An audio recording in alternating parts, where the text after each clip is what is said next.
players at this stage of the tournament are on a guaranteed £5,000.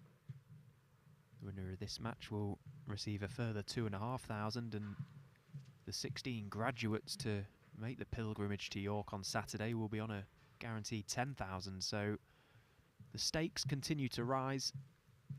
The prize money increases with every round, which is great.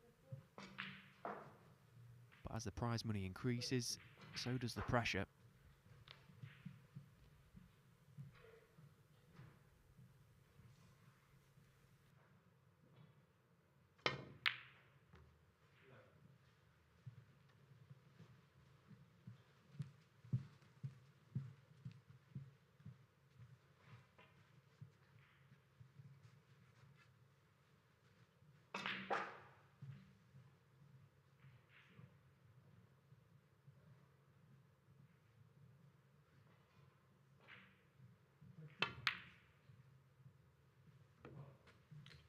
Oh, that's a brilliant pot from Bayou Lu, although the red going in, it's only going to come to 1 point surely.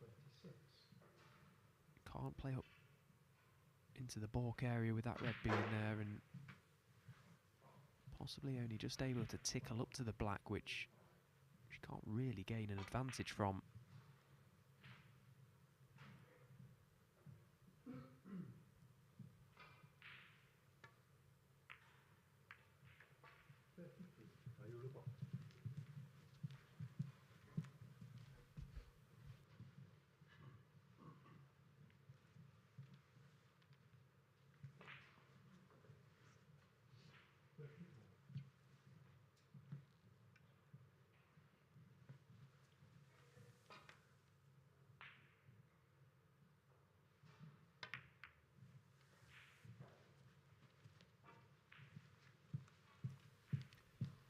If the first game on this table yesterday is anything to go by, both players have something to live up to. Zhao Xingtong coming through against Jiang Jun in quite stylish fashion, really. Played so well yesterday, scored exceptionally well, as we so often see from him. He'll be back in action later on today, taking on Noppon Sankam. There's so many good players here, which is why these qualifiers really are great. And as I say, if you are in the area and you are able to travel, then please do make your way down. I'll look forward to seeing a lot more of you over the next coming days. These qualifiers are fantastic, and they really are where the stories are made in these events. Obviously, there's a lot of talk about the main event itself, the top 16 players coming in. Obviously, they're the star attractions, but the real meat of the event is from these qualifiers. So many storylines, and we're witnessing one at the moment. Bayou Lu, the first lady to win back-to-back matches in a ranking event since the 90s when Kelly Fisher did it. So, you know, that tells you everything you need to know about just how good she is. She is a proper player, let me tell you. I was very impressed with her 2 matches that she has already come through. 6-4, 6-4 against Farah Kajab and Jamie Jones.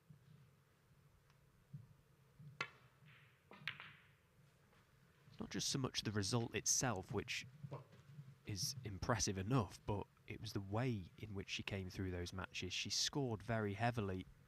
Breaks of 52, 57, 68 and 73 against Farah, and then pretty similar job against Jamie Jones, 54, 58, 68 and 70. That is some proper scoring from Bai. Great to see. Brilliant for the ladies' game, and brilliant for the professional tour as well.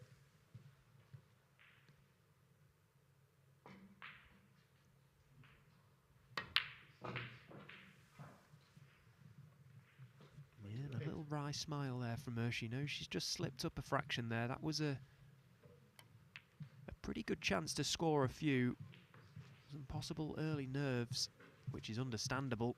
She looks away in disgust at that one. She didn't like that one bit.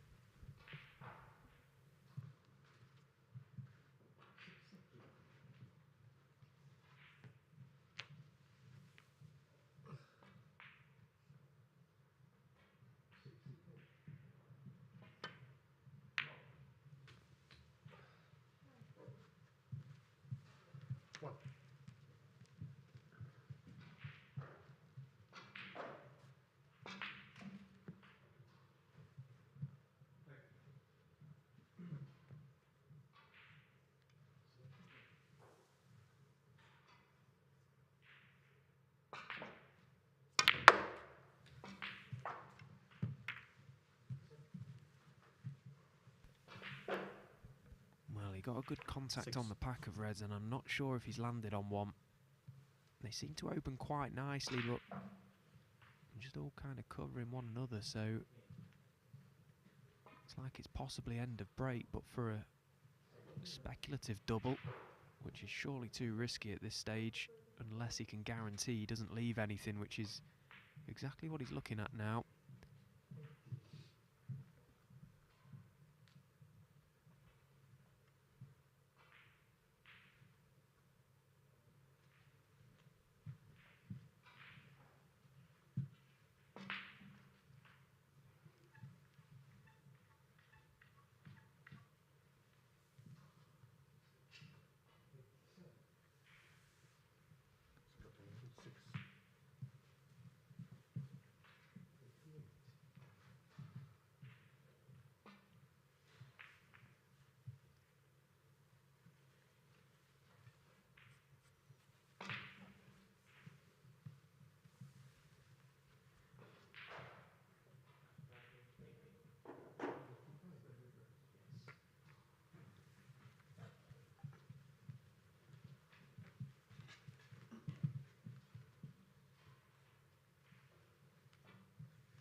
Yulu, still only 21 years of age.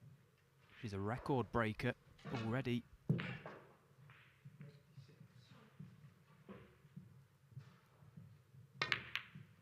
She currently holds the highest ever break in the Women's World Championship. That was a break of 127 a couple of years ago.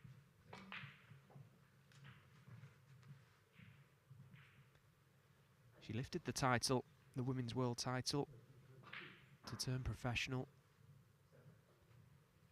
beating Rhian Evans in the semi-finals and Mink in the final, 6-5. Made a century in that final as well, 122. So I think that's what impresses me most about her, actually, is her scoring ability.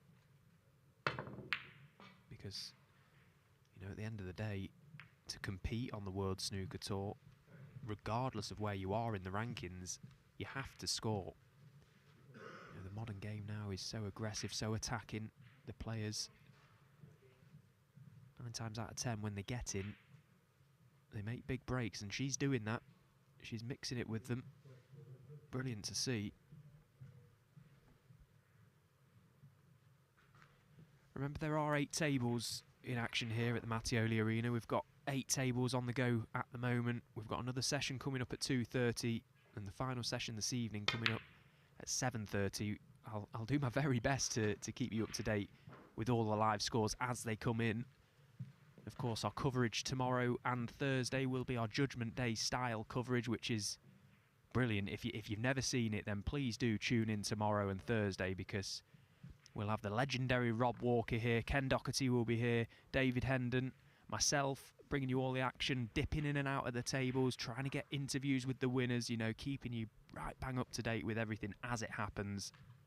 Fantastic day of snooker, very exciting.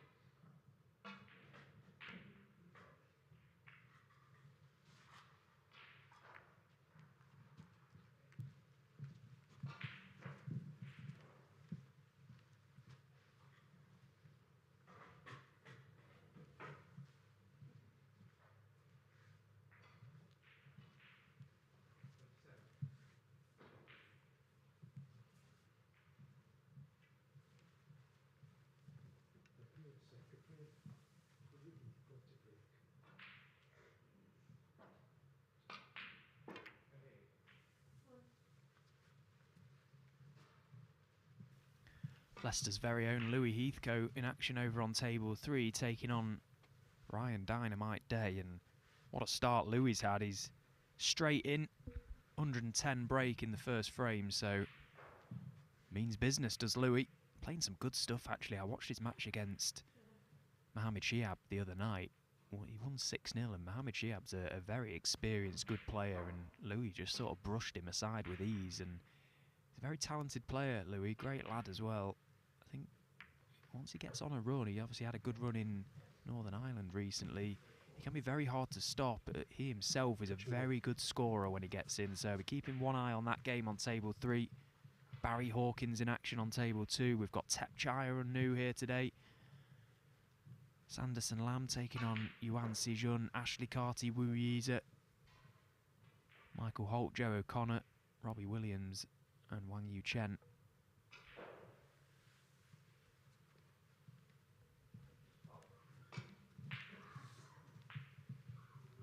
And if you are joining us, wherever it be, on Discovery Plus or the WST Facebook or YouTube channels, then firstly, thank you for your company. And secondly, if you would like to get in touch, please do on X at Stephen Hallworth. Send in any comments, questions you have about the event. You know, send us your predictions for the tournament, send predictions for the rest of the season. Let me know where you're watching from. It's always great to see the reach that we have, wherever it may be in the world. So yeah, please do get in touch on Twitter at Stephen Hallworth. And I'll do my best to read out as many as I can throughout this match.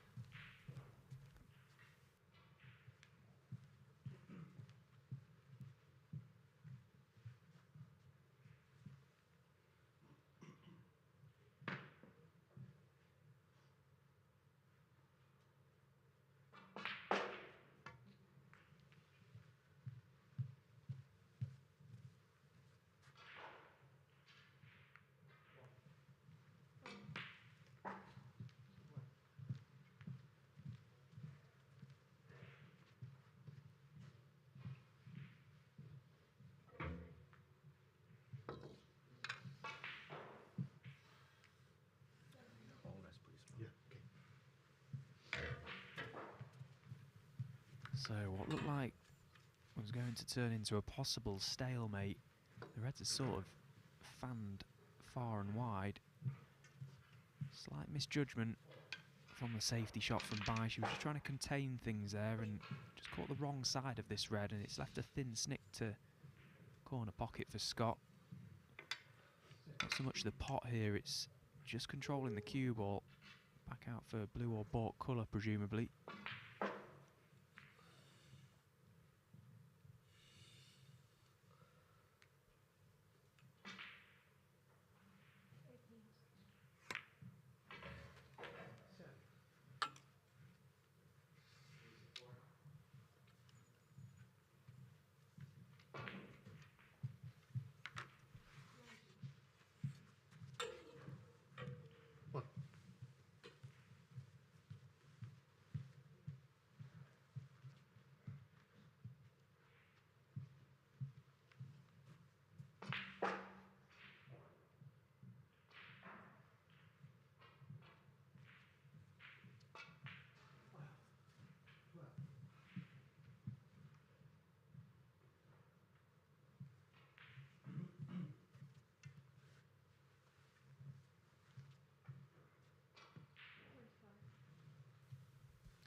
Cue ball just travelled on a fraction there, so this green is a little bit trickier than it perhaps could have been. It's become quite a scrappy opening frame, this, and feels a little bit edgy.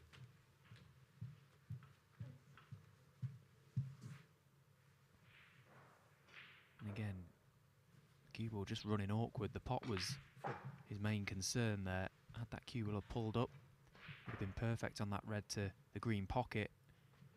He's badly hampered over it now, so may have to reroute.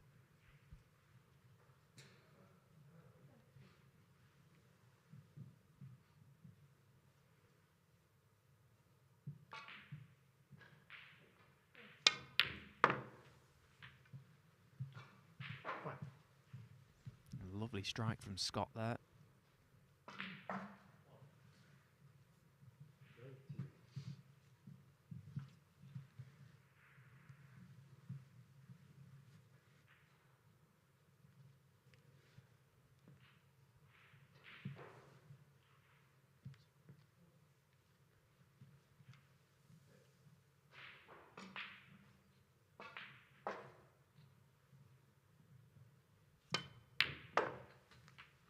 And again, followed it up with a good strike on the green, so some positive signs so far from Scott Donaldson, that he is hitting the ball nicely. sometimes the balls can dictate how a frame will pan out, and as we can see that this is far from a conventional frame so far, but Scott looking to just tidy things up early on.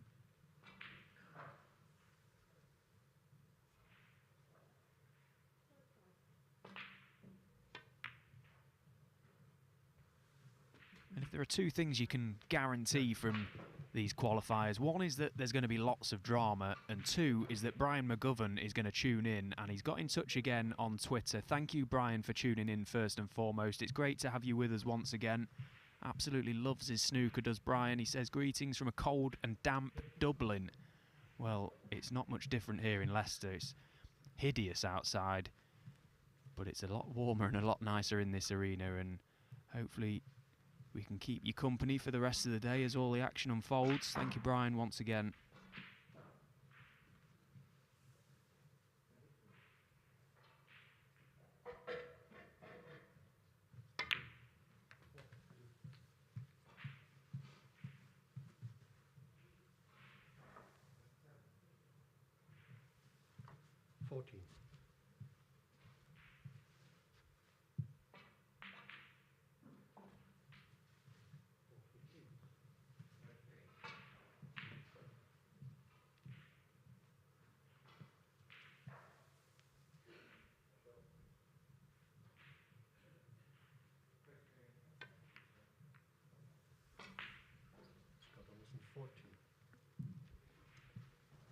I think that shot there from Scott, okay, he wasn't nice on the red to right corner.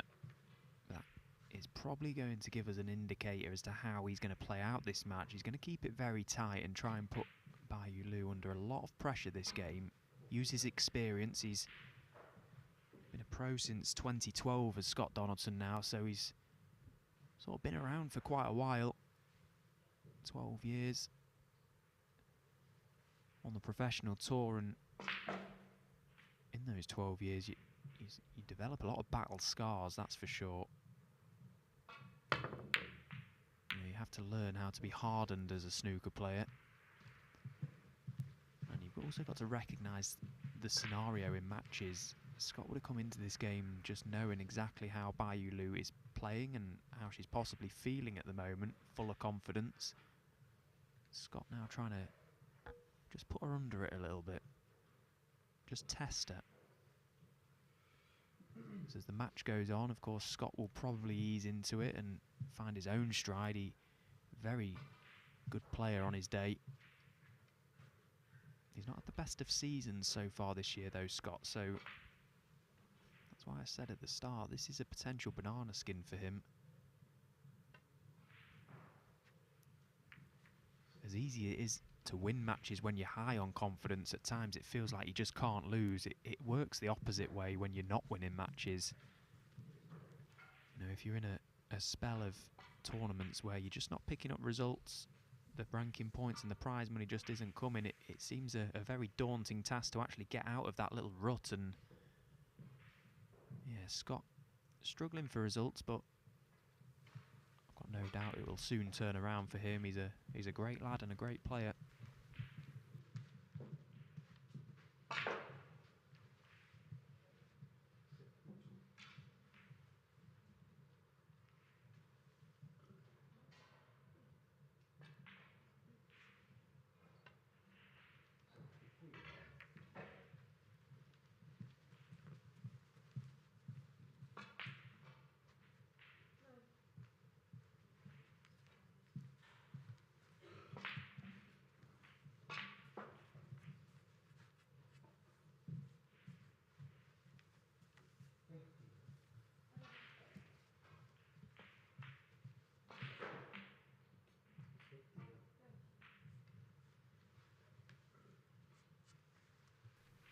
A lot of people getting in touch, letting me know where you're watching from, and it seems to be a bit of a running theme that everyone's watching from a cold, damp somewhere. I think we can all agree now that the weather's just completely gone. So let's just brush that aside and sit back and enjoy this snooker. That's the beauty of this game. It can be played any time of year, and you're not going to be cold and damp playing snooker or watching it. Louis Heathcote absolutely flying over on table 3. He's in again in the second frame against Ryan Day on a break of 88 and counting.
Well, we saw a couple of missed blacks off the spot yesterday, and they proved to be very crucial in our feature matches. And that just is the type of shot you cannot afford to miss at this level, and she knows it. Again, another little wry smile there. She knows that was a big chance to at least score a few in this frame.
Yeah, so Louis converted that chance over on table 3 into another century, so back-to-back tons for the Hoover.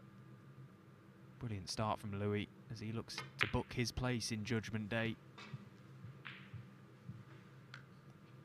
So can Scott Donaldson muster up a clearance here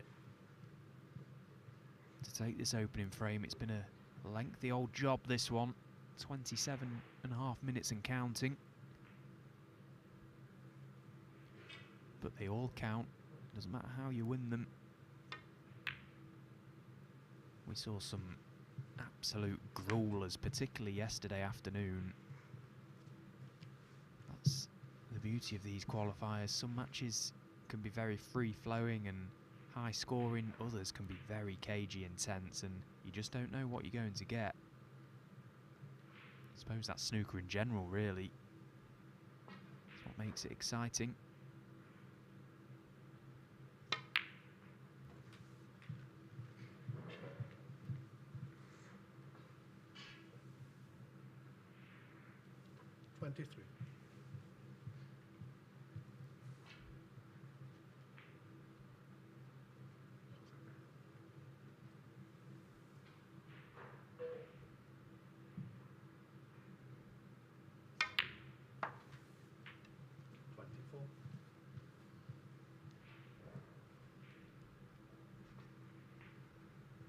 So the lead goes to 30, this pink 36.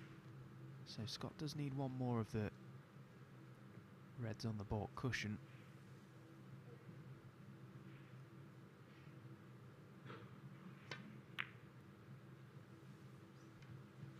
You won't need to do anything with it, although these are very tricky pots. When you stood behind this type of shot,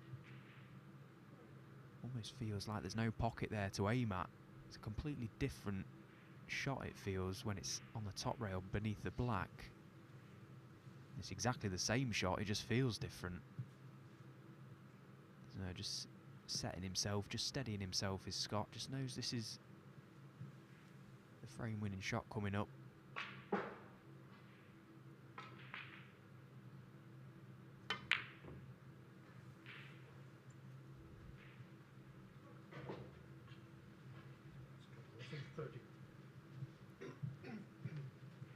Yeah, that possibly tells us how he's feeling, the way he's played that shot.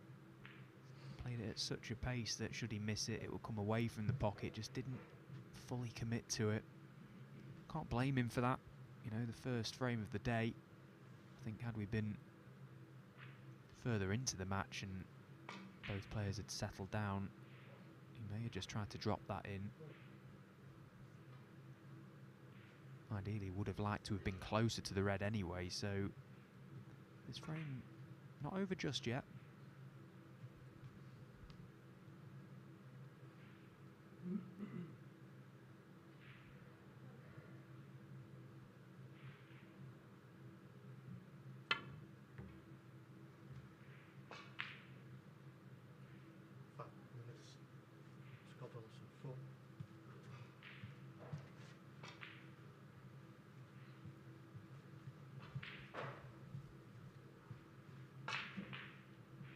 Referee Bart Turnell just having a good look and has declared the free ball, so it looked like there'd be a gap at least to one of the reds to get by to see both extreme edges of one of the reds, but referee Bart confirming there isn't, so the free ball massively helps Scott Donaldson here. It's now surely going to be the end of this opening frame, which has just progressed over the 30-minute mark.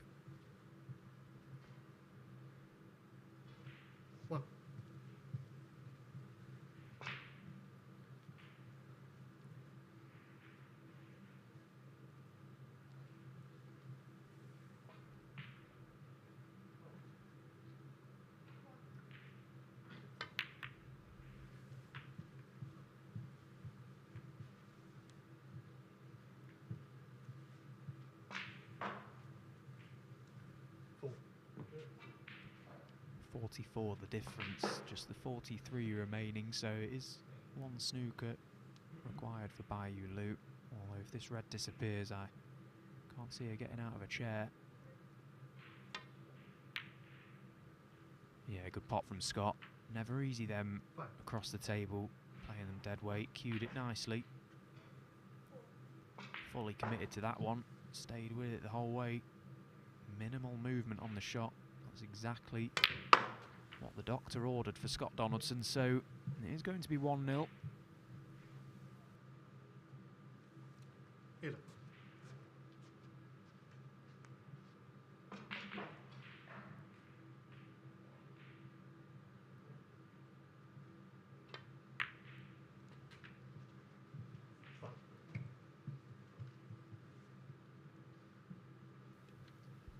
don't think either player really would like the match to go in the way that this opening frame has. It's been pretty cagey, pretty scrappy, both players just fighting for the odd scrap that's been left really, so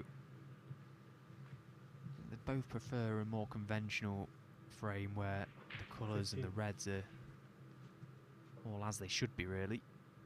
Try and find a little bit of rhythm. I think in particular Bayou Lu will be keen for that style of match. She's shown us that she can score nicely when she gets in. I think that's what she's definitely going to have to do today if she's going to beat Scott. I think he's probably got a little too much experience in the tactical department. He's very capable of putting her in a lot of trouble.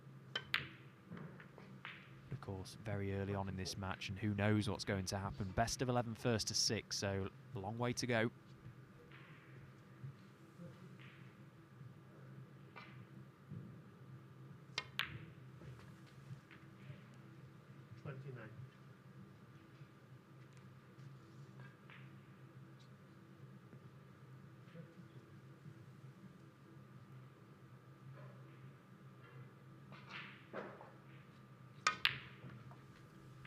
So a 34-minute opener goes the way of 30-year-old Scotsman Scott Donaldson. He leads the Women's World Champion 1-0. Little score update for you all across the arena. Alfie Burden leading Barry Hawkins on table 2, 1-0. Ashley Carty 1-0 down, and Wuyiza in the balls in the second frame. So Wuyiza leading Ashley Carty 1-0 on table 4. Michael Holt and Joe O'Connor still firmly engrossed in their opening frame on table 5. That one looking very cagey as well. David Lilly, Tepchire and New, no holding back or messing around over on table 6. That's just about to go 2-1, it seems, to David Lilly. Sanderson Lam 1-0 to the good over Yuan Si Jun.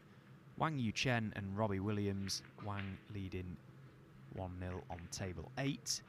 And someone needs to go and tell Louis Heathcote over on table 3 that he is allowed to win frames without making a 1 visit. He's back in the balls after making back-to-back tons in the first 2 frames. He's currently on a break of 48, and the balls couldn't be any better spread on table 3. So Louis Heathcote absolutely on a mad one at the minute.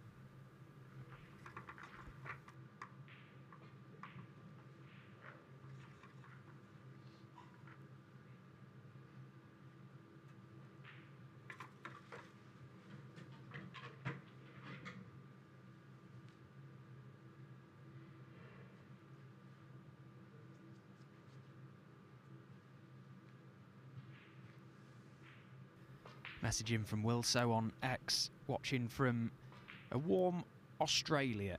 Well, thanks for that message. You've just completely ruined my day and everyone else's day, because it's far from warm here in Britain. It's very miserable, in fact, and I think we'd all rather be sat in a warm Australia, but nonetheless, hope you are enjoying the coverage, and thank you for your company. Scott Donaldson breaking off in the second, 1-0 to the good.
So these Reds have just started to spread a fraction now with the safety play that's being played.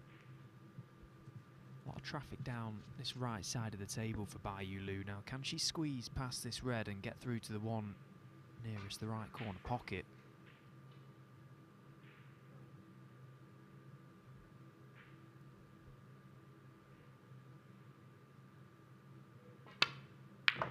Well, she could, and that was a nice strike. Didn't try to do too much with the cue ball. Put all her attention into the pot.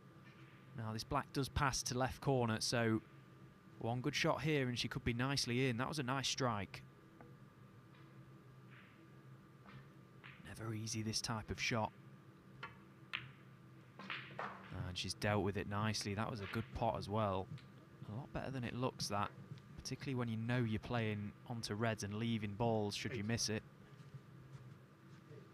No fear from the women's world champion. Very nice to see. She's probably 2 or 3 good positional shots away from being nicely in here, so just needs to mind her work.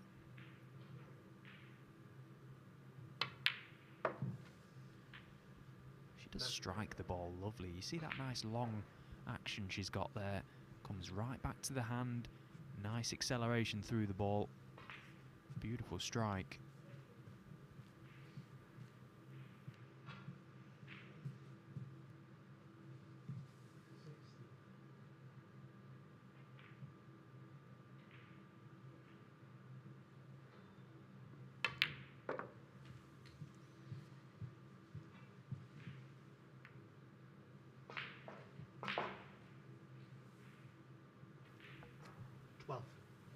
There we see again that long swing, accelerates through, just squeezes up on delivery.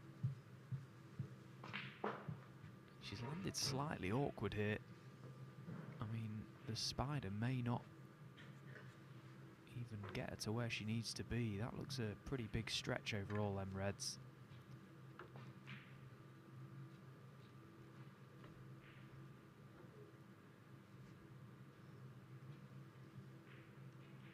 Cue ball may have just rested bang in between the 2 reds it's closest to, which means that she can just get through a little gap to get to the top of the white. That's very handy. Yeah, nicely done. And again, she's just 1 or 2 shots away from being absolutely plumb here. The 2 reds either side of the black are reds she'd like to probably remove as soon as possible. If she can free up that black spot into both corner pockets as quickly as possible, that would help. Just enable her to score heavier and quicker.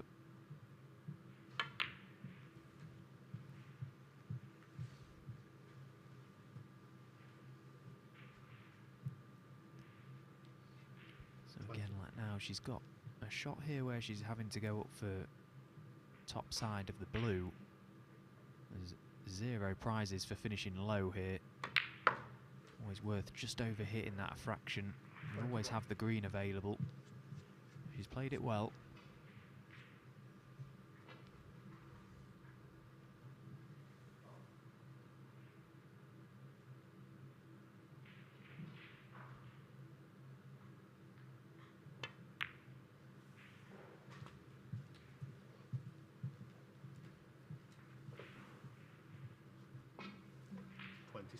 Would have loved that cue ball to have just bounced a ball or 2 further up the table to be just off straight on this red. I wonder if she can just get enough purchase on this cue ball to hold for black.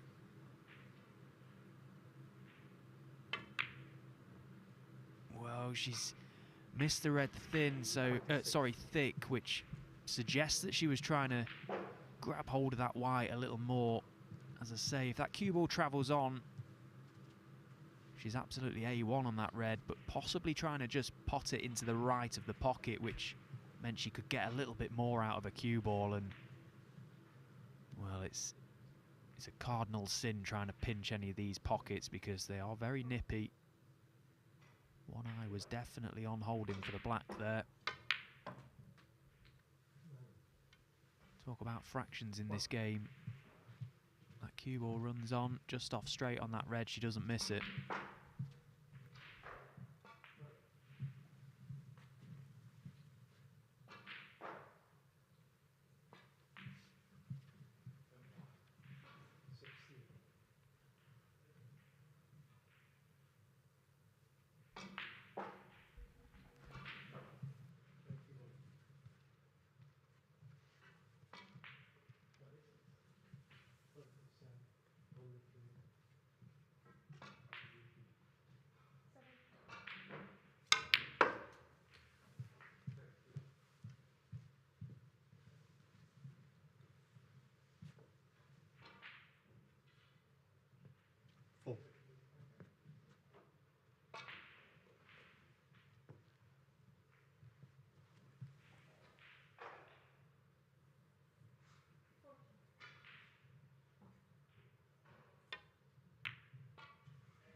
So now Scott will take this chance to remove that red nearest the one up from the one on the top cushion. That's just stopping the black from potting into this right corner pocket, so just tidying the frame up. That little cluster of 6 by the pink, I'm not sure if any of those reds will actually pot anywhere at the moment, but there's a nice little sort of corridor right through them that should Scott play a little cannon to those reds, surely they would open up nicely.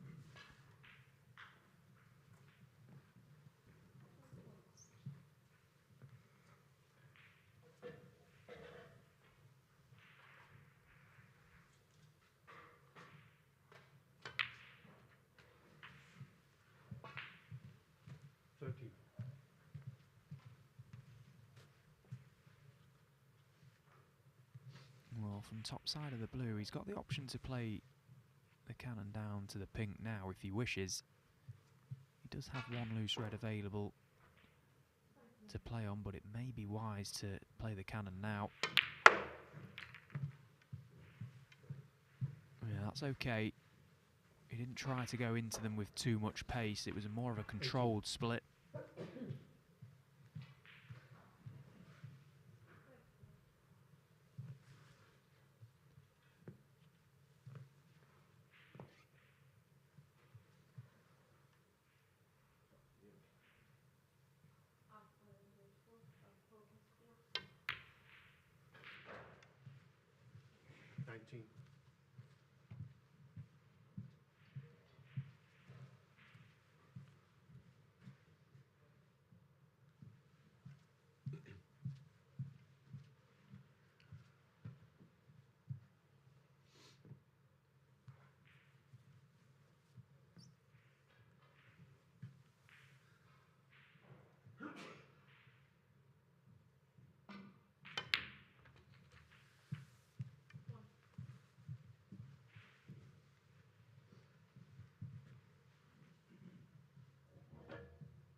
I have an interesting question on X from Stefan. He says, "Hello Stephen, greetings from Serbia. It's cold here. Do you think Zhao Xingtong can go far in this UK Championship because he plays very well and he was once a champion?" The answer to that question is yes, I do think he can go far. You know, he's... Oh, Scott misses the red with a rest, so Bai Lu will be delighted to come back to the table so soon. But yeah, obviously, Zhao Xingtong, very much the elephant in the room this week is the fact that he is back from an enforced ban from the game. His ban has now ended. He is eligible to play, but he's not currently a member of the World Snooker Tour, so he is actually competing on the secondary tour, which is the Q Tour, the tour that I'm on myself. And he has to regain and earn his place back on the World Snooker Tour, as every player does.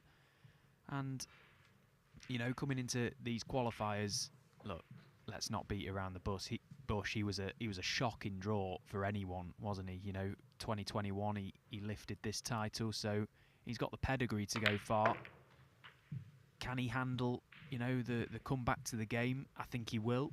You know, he's young enough, he's good enough to be able to do that, and hopefully he can put aside and put behind him everything that's happened. And you know, he's served his ban and he's back playing. Okay, that's fine. You know, taking the politics away from the game, you know, and the powers that be, of course, make all those decisions. When you're talking just about the snooker purely, of course he's good enough to go far.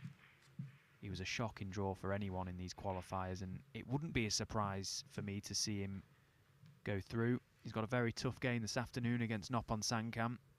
Currently holds the highest break in this event as well, which holds a price tag of £15,000 with a 146 in his opening match against Akani. So yes, in the short answer to your question, Stefan, thank you for getting in touch. Yeah, yes, I do think he can go far.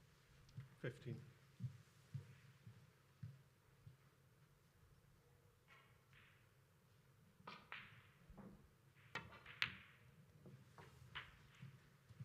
So Bai Lu now absolutely has got the balls at her mercy. There's just this one red on this top cushion that she needs to be mindful of, but for the time being, she can just stay well clear. Got the 3 reds in open play above the black that more than happy to work off. 24 points to the good, so she'll be home and hosed by the time these 3 reds disappear anyway. 23. She needed to win a frame early, and it looks like, bar any unforeseen mistakes, that she's going to take this second frame and level things up. Just teases up nicely, this does.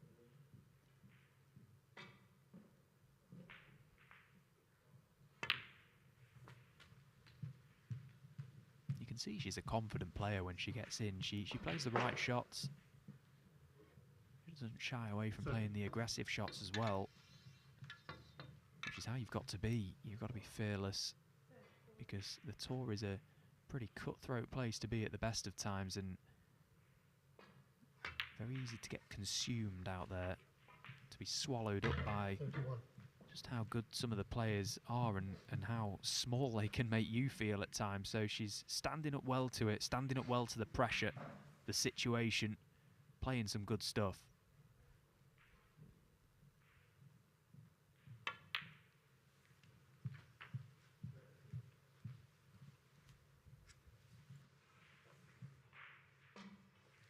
$37.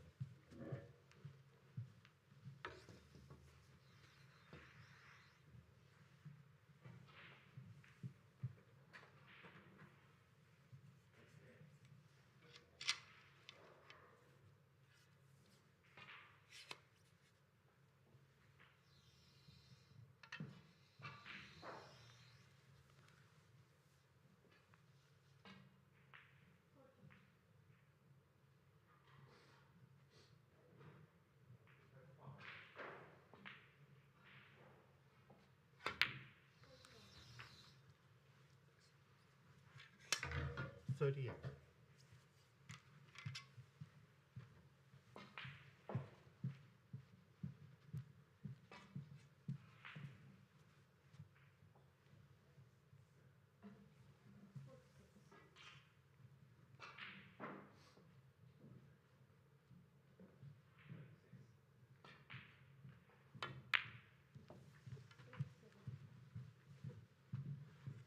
Nicely done. So the hard work is pretty much done in this frame for Baiyu Liu. She's well over the line now. Chance to just register another half-century break, possibly, to add to the tally of breaks she's made this week so far. This, of course, will be her first break of this match.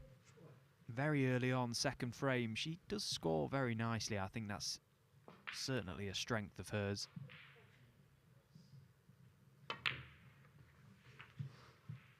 The more she plays in these matches as well, the more experience she gets, the more confidence she can build. You know, it's a very tough place when you come onto the World Snooker Tour. As I say, it can consume you as a player, and if you're not strong enough to stand up to that, because inevitably you're going to have a lot more down days than up. You know, at the end of the day, only one player is leaving the event a happy person.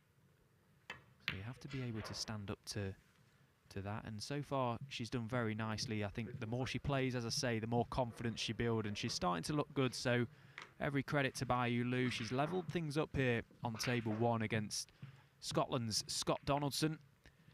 Remember, 2 more frames to come before the 15-minute interval.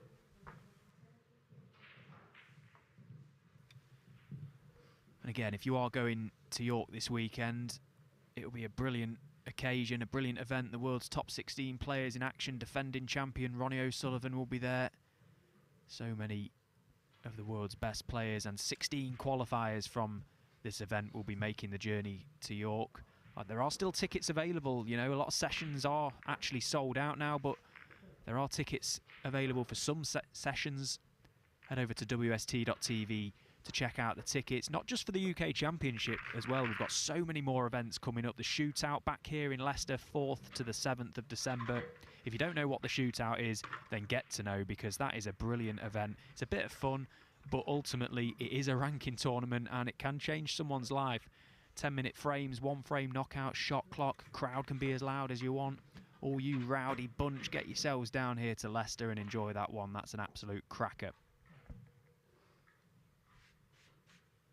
And if you're looking for something a little more special and a little bit more different, we've got some 1875 club packages available for the UK Championships in York. They're available actually from the quarter-final stages onwards. It includes a 3-course meal, best seats in the house, pictures with the trophy, and so much more. You know, that is a real special treat for someone. Be a brilliant day out, that as well. We've got similar sort of packages at the Masters and the Worlds for the VIP. The ultimate snooker experience. Century Club packages available. Again, all the information is available on WST.tv, so those sort of gifts would make a very good Christmas present coming up.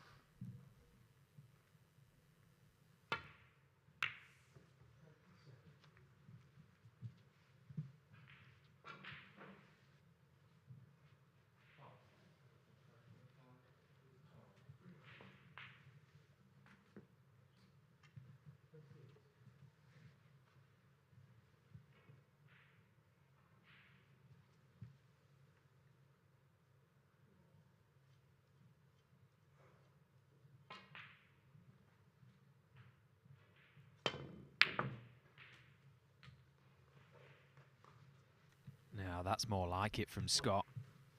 Brilliant opening red.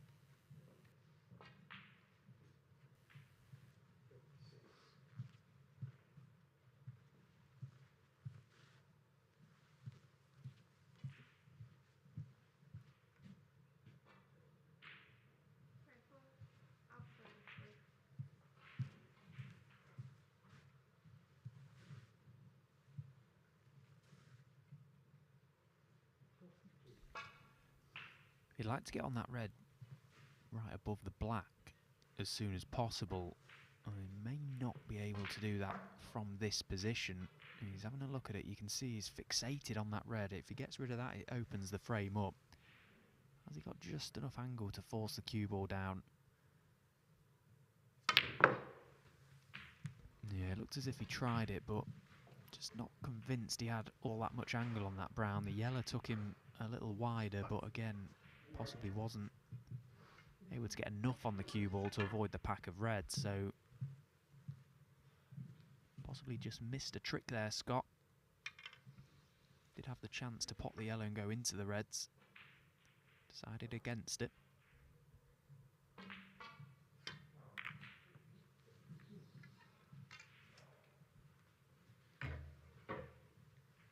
Scott also fine.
He holds his hand up there because he has had a bit of a touch, Scott Donaldson. Like, sort of double kissed and bananaed the cue ball into the corner pocket. Had it not gone in the corner, surely would have left Bayulu a relatively straightforward starter. So flukes aren't always when an object ball goes in the pocket to kick-start a break. That was a bit of good fortune from Scott there, it has to be said.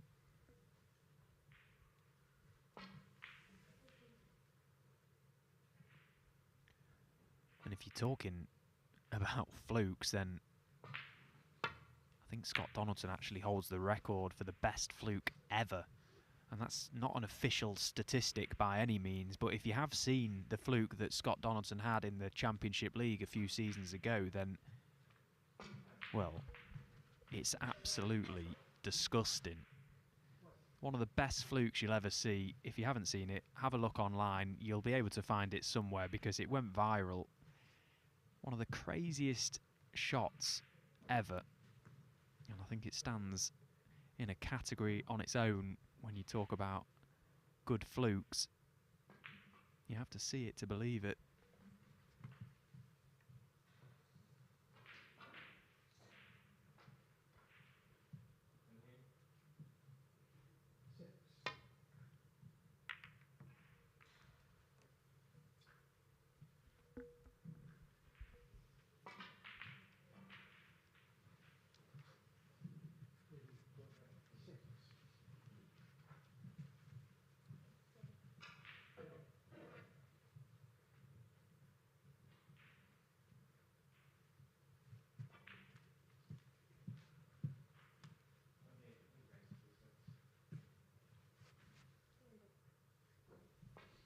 Well, this looks to be a little bit of trouble.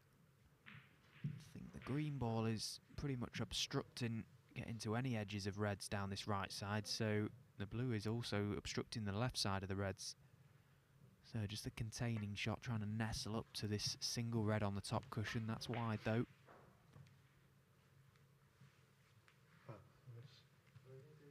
Well, if he's anything but straight, and this black pots, Scott may entertain this. Black is very tight. He's had it replaced, so it obviously doesn't pass to left corner. He would have had to screw that red in down the cushion.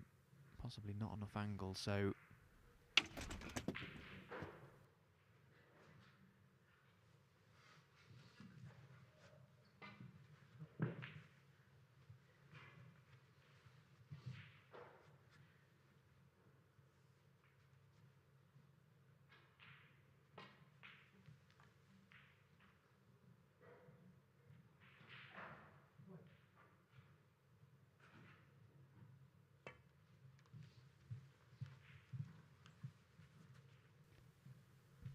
Similar shot.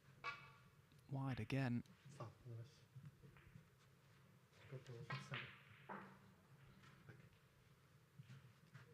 Just needs to make a slight adjustment on the cushion here by Bayulu. 7 penalty points that time. Apologies for that loud bang you may have just heard. My light just fell off the desk here in commentary. I thought the whole building was going to collapse. Made the loudest noise ever. So, slight adjustment required off this first cushion. Oh, well, no, this is the third attempt, so the warning has been issued from referee Bart. She now has to hit a red because, of course, she can see the red full ball. Wasn't sure if the green was obstructing that the first time, so has to make contact here, otherwise she will lose the frame. Oh, you don't want to drift here, do you? No, she's okay.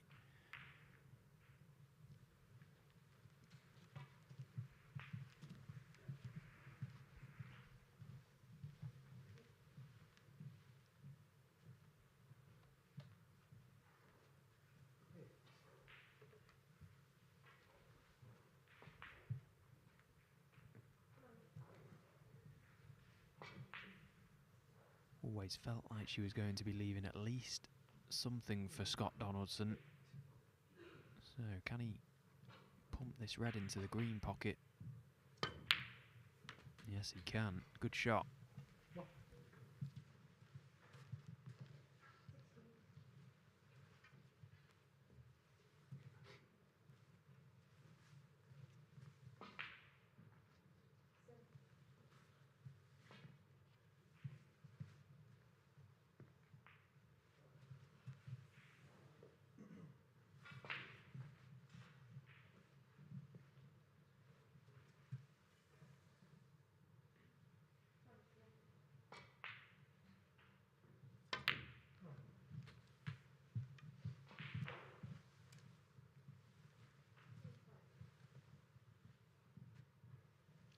Five. This time he was able to get down for that red above the black, but as you can see, he's landed in a pretty awkward spot. Much too close to that side cushion, pretty much welded to it, so can't really do too much with this.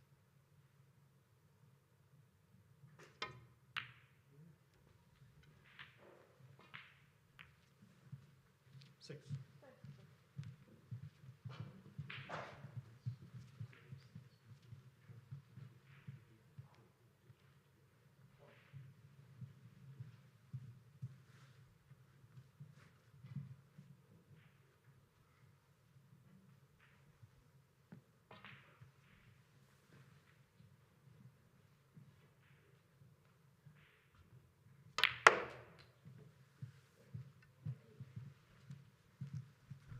This looks a better pace.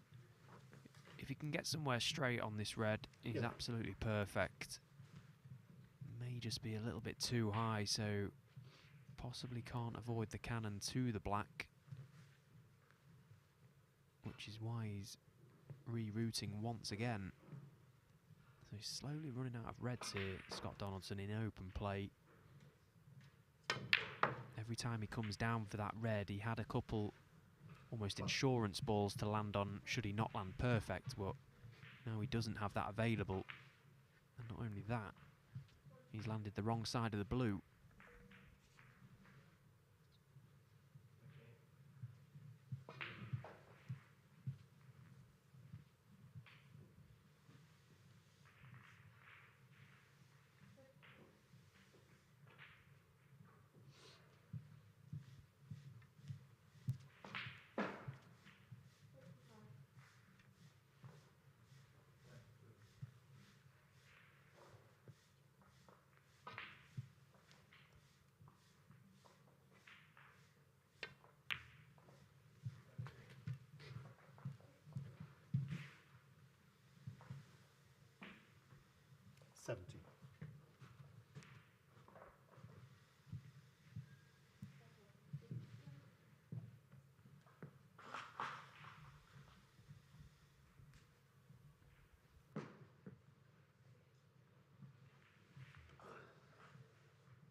Well, and ultimately it made the difference. That positional shot from red to blue a few moments ago proved to be the decisive factor in Scott Donaldson breaking down early. Had to leave himself further away from that red than he would have liked. And to make things worse, the red has travelled up and down the table, back over the corner pocket, so possible in again for Bayou Lu.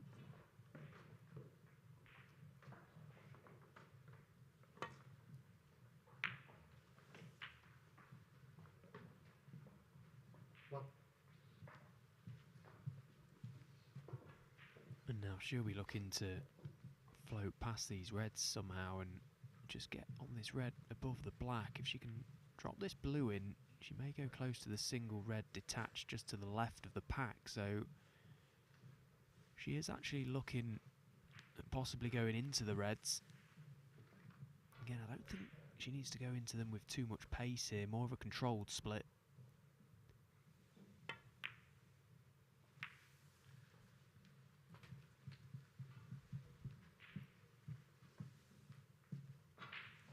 Six. This time she does have the availability to pot the red above the black is a little thinner, but the cue ball is sort of going up top side of the blue again, so just has to guide this red in.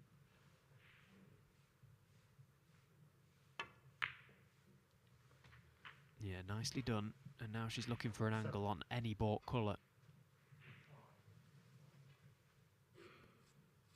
I think she's landed in the one awkward spot, really. Just off straight, the wrong side on the green. The yellow would require the rest. So immense topspin required here. Always felt a big task to get that cue ball all the way down this end of the table.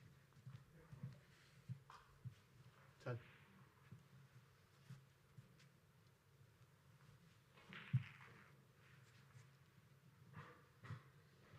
Got to generate so much cue speed on that type of shot. You kind of want the white to have like a second lease of life off the cushion. You want it to go forward and then accelerate again. Similar to the shot you see that the players play into the pack of reds when they screw into them. You kind of want the white to screw out again. Got to time the ball really well for that. As Bayou Lu finds the green pocket with the cue ball.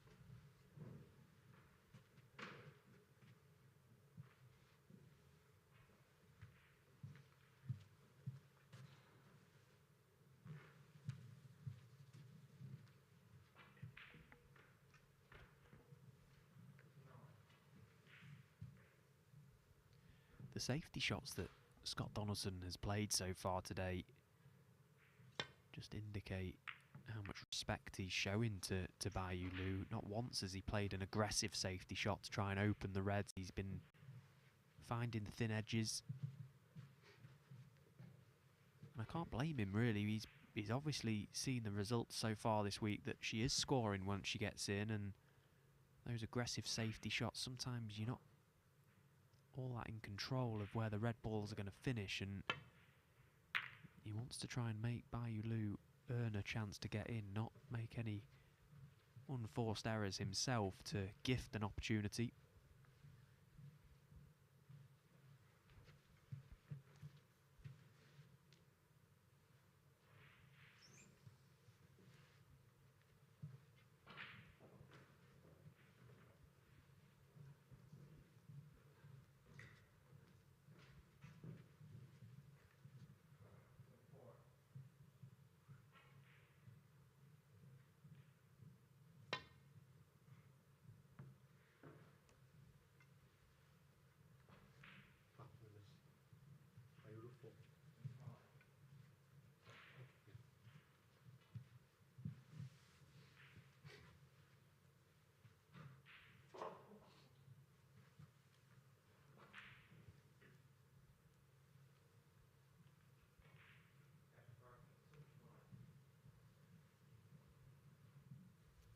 Once again, Scott just trying to find the thin edge of this red.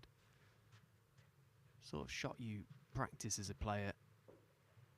Not an easy shot to get right, actually, because there's one thing you cannot do, and it's catch it thick. So you always err on the side of caution. You don't mind missing it first time, but you certainly mind missing it the second time, because Scott surely can see a red full ball. And if he can't, then he himself will be warned this time.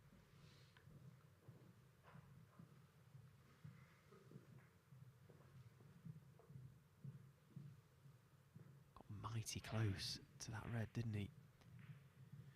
Now, this ruling, you do not have to see both extreme edges of the red.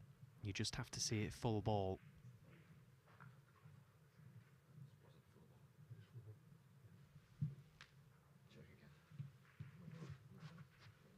Well, Scott just asking the referee to check this one.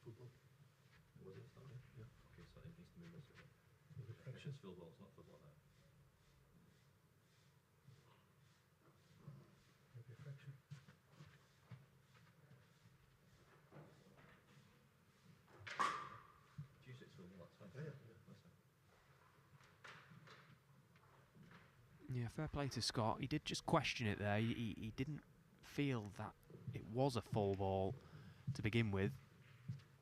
Referee just letting Scott know that it was when he checked it the first couple of times. So Scott just saying, okay, well, it just needs to be adjusted slightly so I can see a ball full. And the warning stands. Scott Donaldson has to make contact with a red ball this time.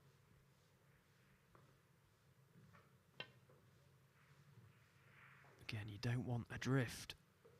No, he's okay. So you never fancy a player to miss that shot. Of course you don't. But when they play it at that pace, you just think, what is going to happen here? Is the cue ball going to deviate? Heart in your mouth job. Crisis averted for Scott Donaldson.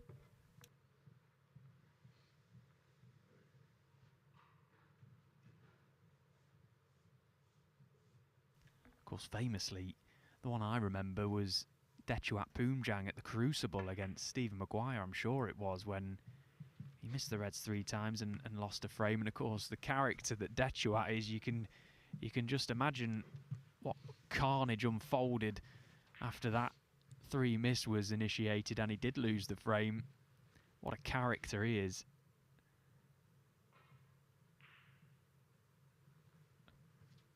I do remember Stephen Maguire. He wasn't all that pleased with Dechuat's antics at the Crucible. He was getting rather frustrated. Obviously, he's a crowd pleaser, isn't he, Dechuat? He likes to play up to the crowd. Maguire was absolutely fuming with him. Of course, Maguire coming through last night here to book his place in the Judgment Day, beating probably my favourite player at the moment, Artemis Zizins.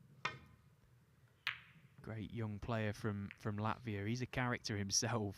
You see how he sort of bounces around the arenas. He's always got his headphones on. They're never off his head. He keeps himself to himself, but he's got something about him on the table. I like how he plays, and good luck to him. I wonder what he's listening to. Constantly got his headphones on.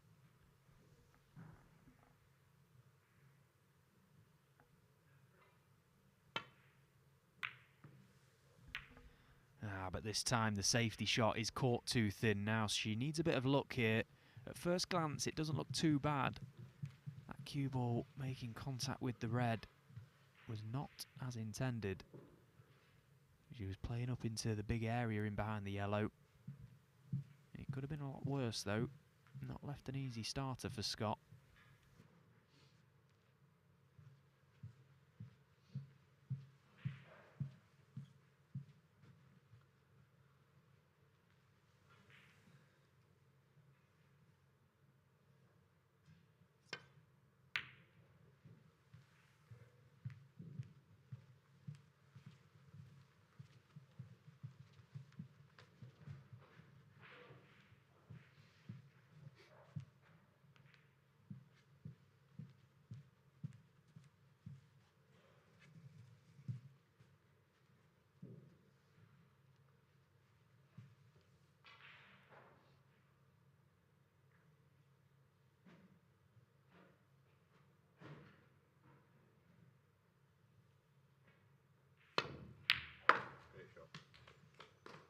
Well, that was a cracker. I challenge anyone to find a better sound on a snooker table than the ball crashing into the back of the leather. That was a beautiful strike from Bayou Liu and recognised nicely by Scott Donaldson. He slaps his leg in appreciation over that one. She struck that one like a dream.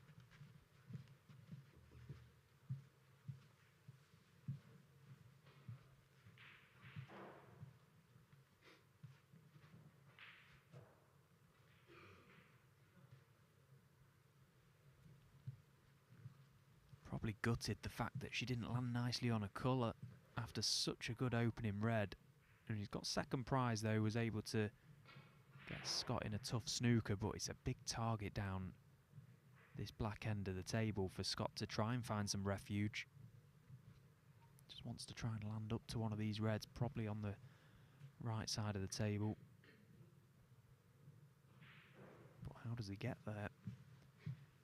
Looks to be in and out of balk, just missed the middle pocket.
Scott, of course, been to 4 semi-finals throughout his career, ranking semi-finals that is. That's the furthest he's got in a ranking event. He has, of course, tasted success by lifting some silverware. He won the non-ranking version of Championship League back in the 2019-2020 season. He beat former world champion Graham Dott 3-0 in the final. If I recall as well, he was actually very poorly, very nearly conceded the final and gave it to Graham. He was in big trouble, actually. I'm sure it was something to do with his eyesight, if I remember right. Battled on though and got the win. That was here in Leicester at this very arena. Pretty much the second home of snooker nowadays. A lot of tournaments being played here, a lot of qualifiers as well. It's a brilliant venue, actually.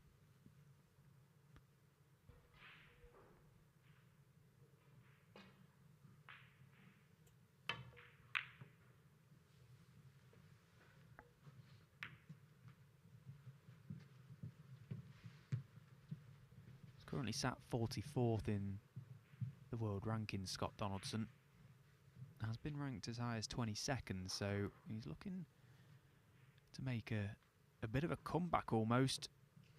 Try and see his ranking progress once again. Has suffered with health problems in recent years as well, so all that does play a part in the career of an individual. A lot of different battles going on, not just the one on the table.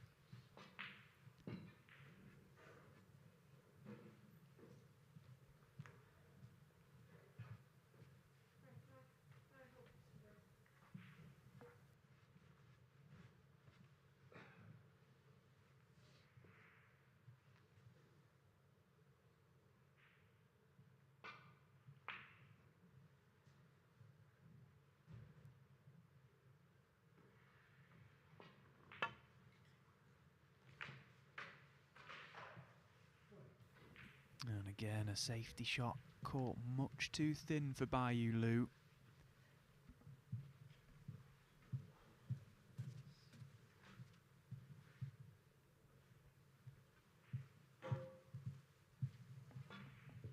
So a straightforward starter for Scott, but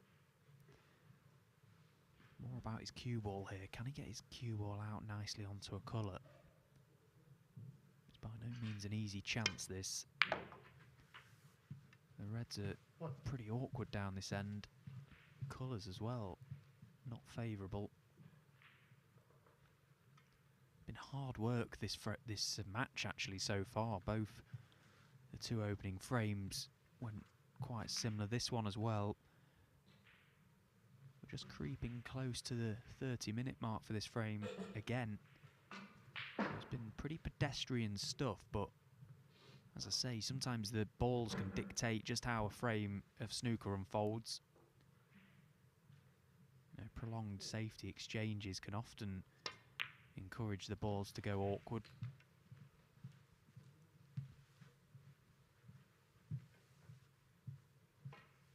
Six.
Thirteen.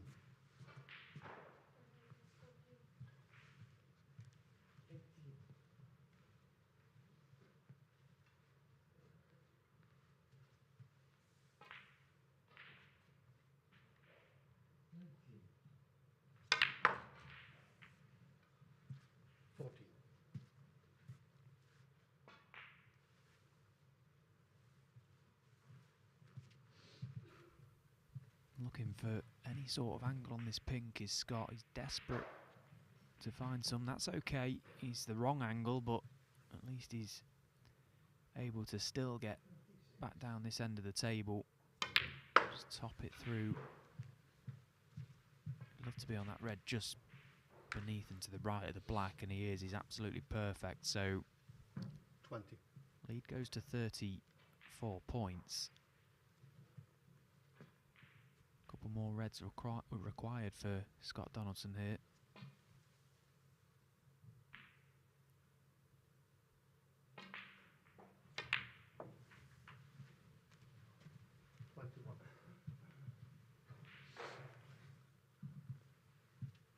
In fact, he does need one of the 3 reds that are safe, so he might.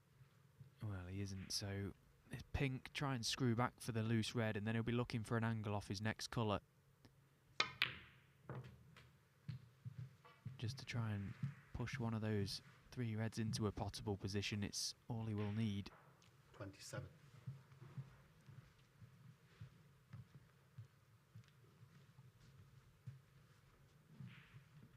Now, if he can float this red in dead weight, the natural angle looks to be heading for a high black.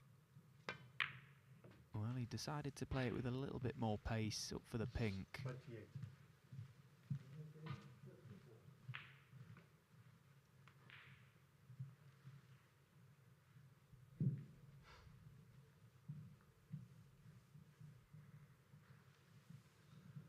Can he top this through and just miss the black? Can, and the 2 reds. He's tried it.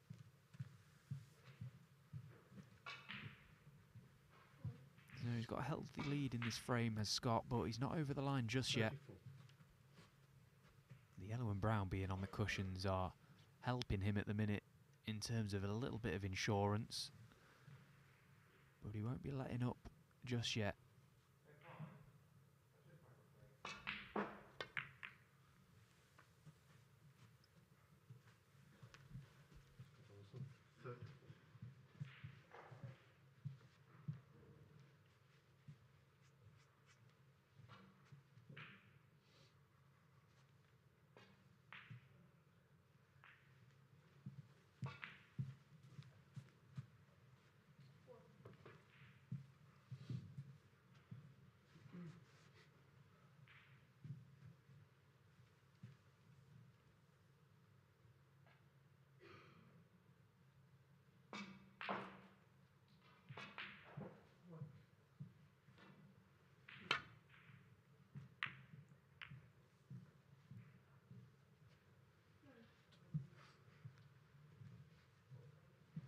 Another brilliant safety shot from Bayou Lu, and great to see Scott Donaldson acknowledging every time she plays a good shot.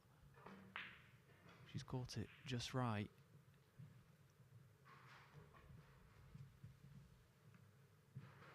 Now there's a thin edge just past this black on this red for Scott. He needs to catch it right. Oh, he's played it well. That's fine.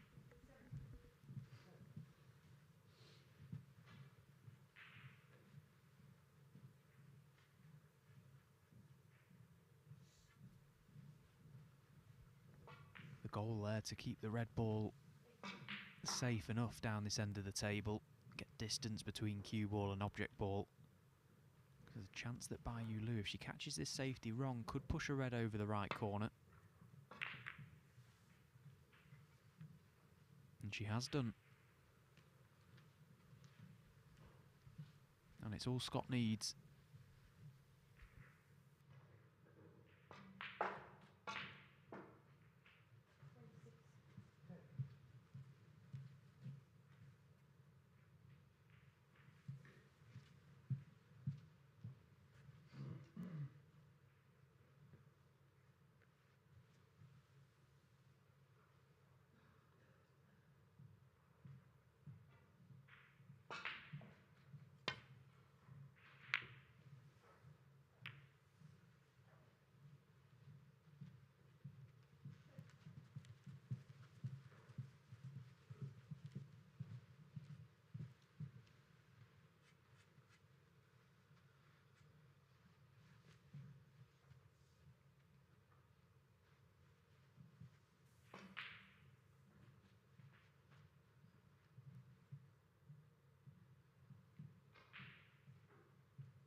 So, chance after a great opening red for Bayou Lu to get herself back into this frame.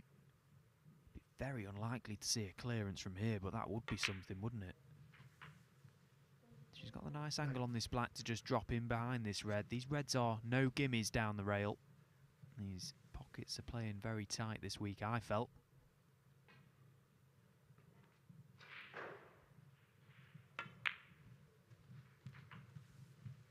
Yeah, that looks to be just about right, I feel. She's got enough angle here that she can play this 60.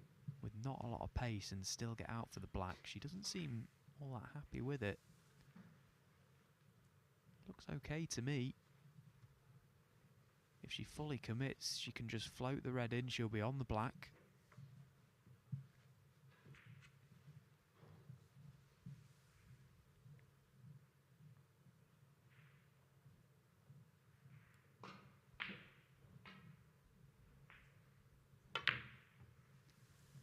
Oh, she really didn't like it, and so much so that she decided to try and lay up the snooker, which she hasn't managed to get. I'm sure there may be an edge to this red.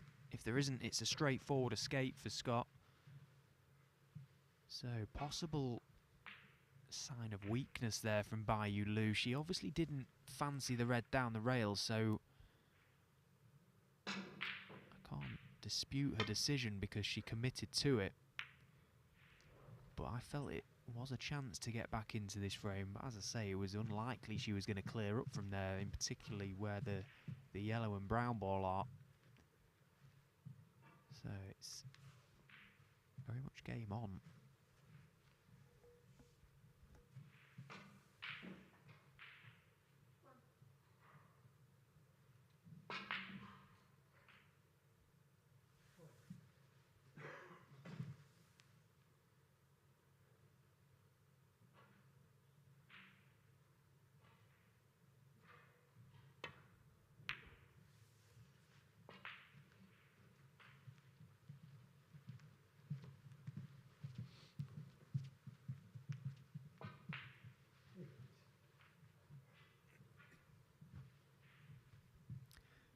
Ian Budge has messaged in on X. Thank you for your message, Ian. I see that Neil Robertson is playing tonight. It'll be some matchup for him to get through to Judgment Day. Yeah, the Thunder in action tonight against my best pal, Oliver Lines, who came through a game against Dylan Emery yesterday. Brilliant game that. I'm really looking forward to that. Myself and David Hendon will be bringing you the live commentary from that game at 7:30 p.m. It should be a cracker. Oliver's played some brilliant snooker this season. He's found a new lease of life almost after getting a new cue. Playing some really good stuff. Of course, a memorable run to the semi-finals at the British Open in Cheltenham. Had some good results since as well. So, newfound confidence for the Yorkshire Cueman, taking on one of our greats, Neil Robertson. That will be a cracker. Just underlines and shows you just how many good players are. Phil Yates said in commentary yesterday that somebody messaged in to say that there was of the opinion that there is more than 16 top 16 players nowadays, and I think that's a good point, and it's probably true. You know, you see a lot of the players outside the top 16 now, and you just think to yourself, how are they not in the top 16? You've got the likes of Neil Robertson, you know, your Stuart Binghams. There's so many good players out the 16 now that probably deserve to be in it, but it's just competitive sport, I'm afraid. It's so competitive at the top. So many good players. You've got the likes of Chris Wakelin and Zhao Gudong, who are having brilliant seasons as well. The rankings reward consistency. If you win in matches, you win in ranking points, you win in pounds, and ultimately you're going to go in one direction, and that's north.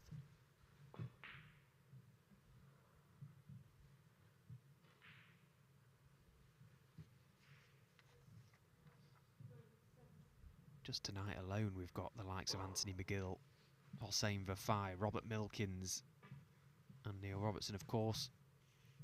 4 brilliant players. Tom Ford, Dave Gilbert, Zhou Yulong, Matthew Sell, Nopon Sankam. in action this afternoon from 2:30, so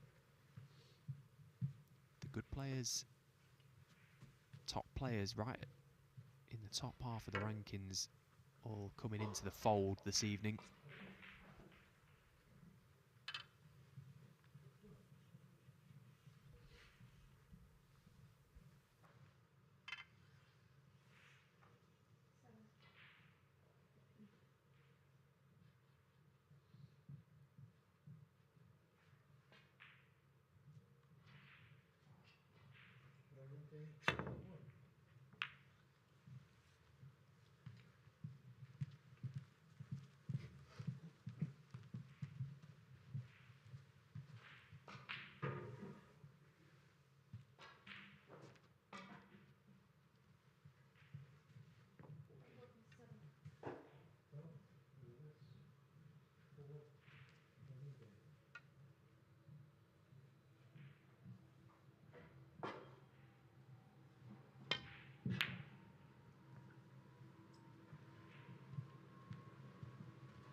So as the frame ticks close to a 45-minute encounter, Scott Donaldson has knocked in the final red, which is surely going to see him over the line in this third frame and re-establish his lead in this match.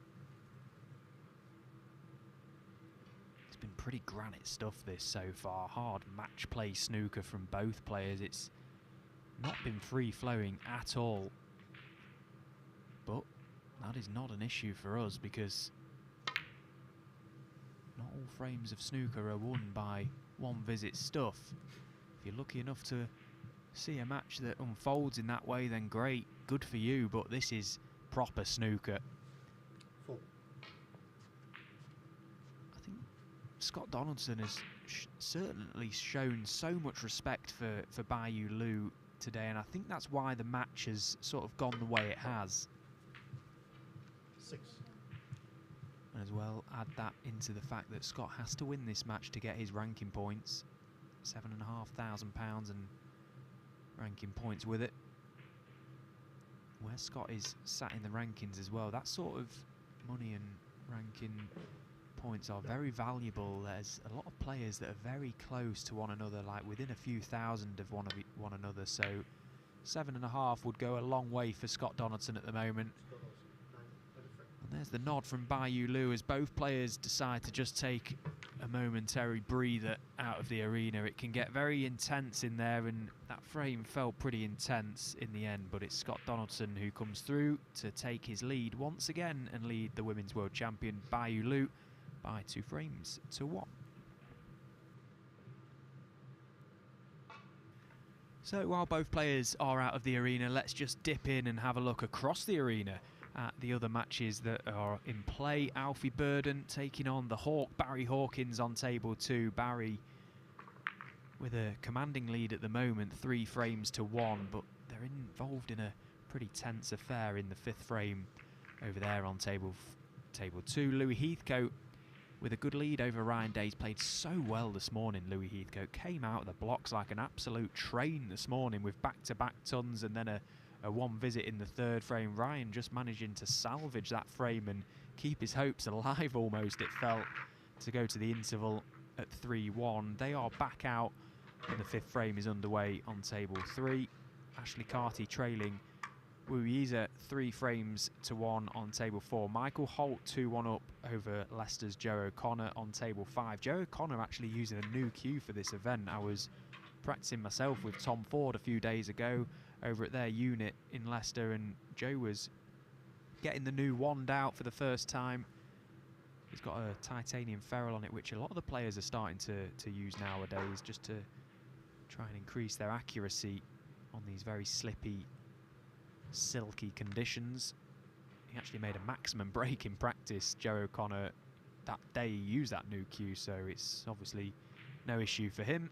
He's trailing Michael Holt 2-1 at the moment, though. David Lilly, Techshire on new, currently locked at Desmond, 2 apiece on table 6. Sanderson Lamb as well, similar scoreline there on table 7, taking on Yuan Si-jun. 2 frames apiece on table 7, and Wang Yu Chen 3-2 up over Robbie Williams. Wang Yu Chen having a good run of results this week as well. He had a brilliant win over Mark Davis actually the other day. He was well behind, I recall. I think he was 4-0 down in that match, possibly 5. I can't quite remember. It was one of the two, and came back to beat the very experienced Mark Davis. So a brilliant win for him, and looking to try and build some confidence as well on the tour again. So yeah, fair play, good luck to him. And again, WST.tv for all the live scores as they come in.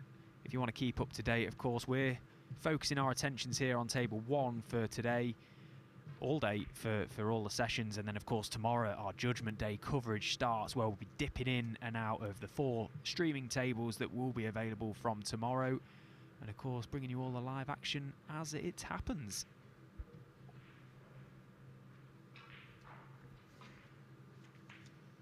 If you're on Discovery Plus, thank you for your company as well. A brilliant platform, Discovery Plus, actually. I love how you can just drop in and out of each table on there. So live sport for everyone on Discovery Plus, as well as the UK Championship main event starting on Saturday. That will all be available on Discovery Plus for you. So many other sports as well to watch there. If you like me and you like all your sports, then make sure you've got the Discovery Plus app, because yeah, as I say, it's great value for what you actually get, particularly if you love the snooker, as we all do. Able to just dip in and out of the tables as and when you please. So get yourselves over to Discovery Plus. WST social media as well is very much the place to be when the big events are on.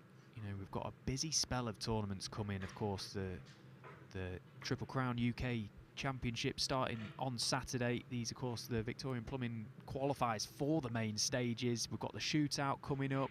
We've got so many events coming up as well. So much insight from the WST social media, whether it be Facebook, X, Instagram, YouTube, TikToks. We've got match clips, we've got interviews, behind the scenes, so much more, so much content on there. So drop them a like and a follow. Make sure you keep in, subscribe to all the channels where you'll get all the news as it happens. And of course, you get to see all the amazing clips that they put up, and the winners' interviews as well. So keep up to date with everything from WST.tv.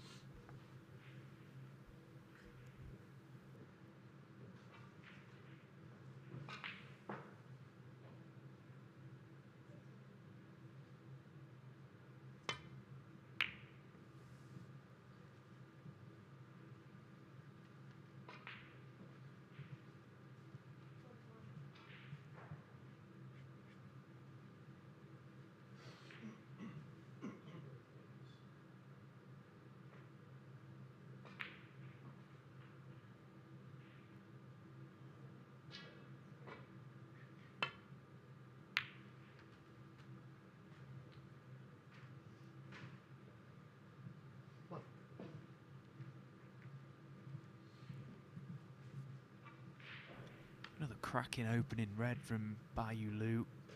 So confident from range. She's knocked a couple in like that this game already. The cue ball has just had a favourable kiss to the yellow as well to hold it up this side of the baulk line. So brown available to the green pocket. Just going to nip into this and get on the red just beneath the black. Oh, but she's missed it thick again. She's missed a couple shots similar to that where she's trying to do a little bit of work with the cue ball and missed the object ball thick. It's been a little bit stop-start this match. because of situations like that, players, both of them getting in and just throwing the odd one in here and there.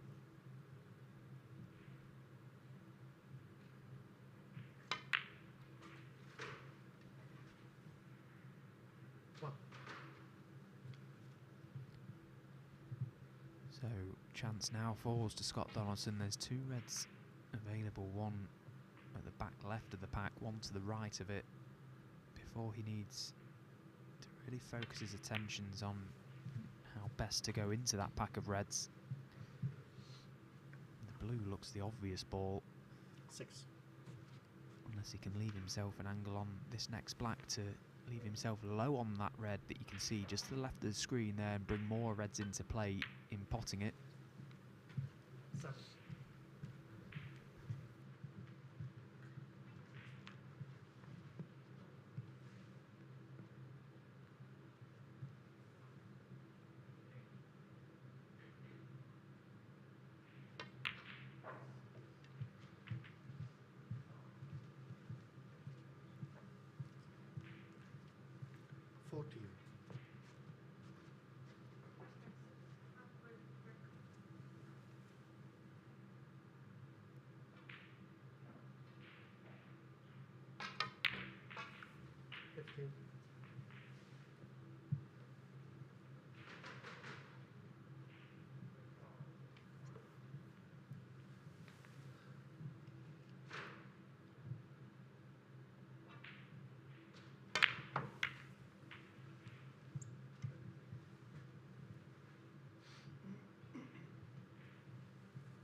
Such a difficult shot that Scott has just played. I don't think there are many players that actually like that high black topping into the pack of reds, but if Scott was to pick up all the red balls and put them where he wants from that split, it'd have probably put them in a similar position to where they are now. I don't think he could have hoped for a much better result than what he got. Struck it perfectly and absolutely has earned his chance now to make a frame-winning break, potentially. This is a good scoring chance for Scott.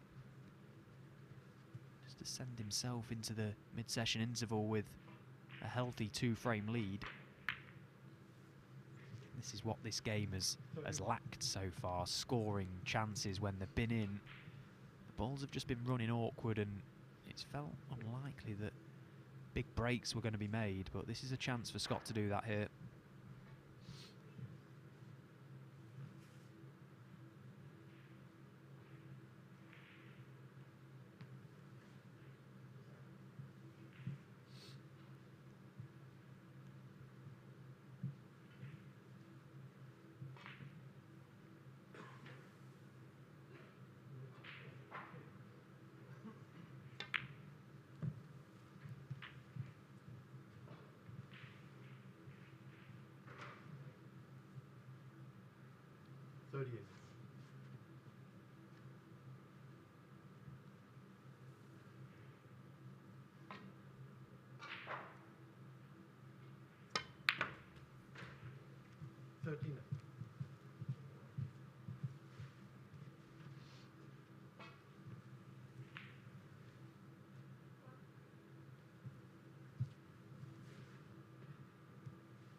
Of course, the victor of this match here on table 1 will take on the victor 45. of our match yesterday evening, Jack Lazowski, coming through 6-4 against Rory Thorpe. So the jackpot into Judgment Day to play the winner of Scott Donaldson or Bayou Lu. What a story it would be if Bayou Lu can turn this match around and get right back into it first and foremost, and then set her sights on winning it and booking a meeting with Jack Lazowski. still a long way to go in this game. That's the beauty of these best 11s. Feels like a proper game of snooker, but also long enough for plenty of twists and turns. 52.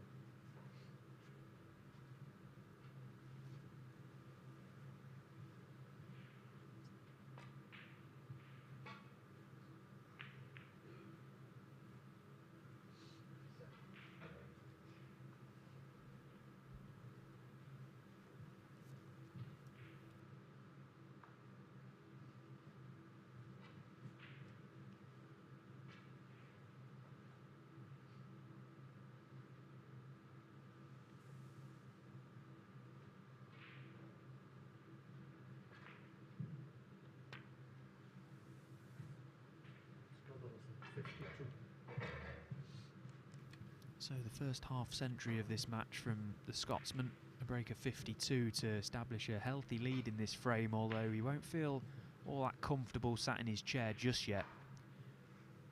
These reds are spread quite nicely should Bayulu knock another long red in. Got a chance at one here. Just needs to be careful of that red on the right side of the table and going back up to Bork. Always err on the side of missing that thin if you are, just to take that red completely out of play. Yeah, that's not too bad where she's finished up there. Covered a number of reds from Scott. Can he just get through to this one past the green to be tempted into the pot to right corner?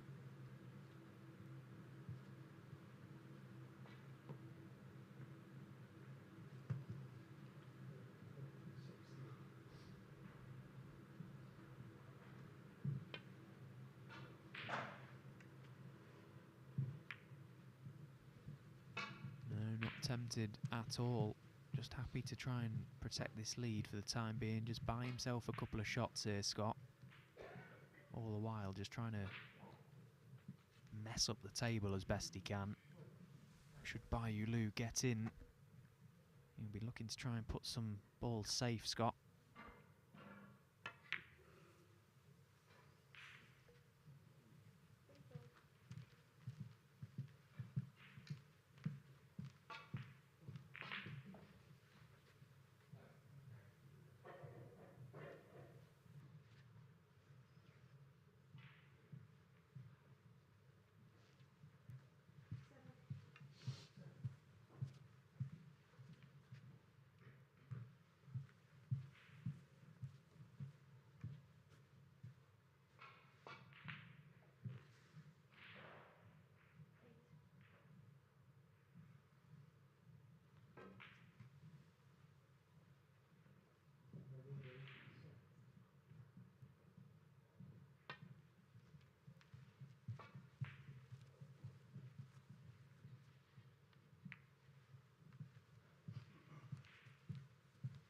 Now then, so Scott turns away as he looks disgusted by the outcome of that. He's flicked the wrong side of this red, so what that means is that it's actually presented a chance of a counter-attack for Bayulu. Okay, Scott has the 51-point lead in this frame, but these reds are spread quite nicely for a visit to the table from Bai to get herself back into this frame. Now, what can she do with this chance?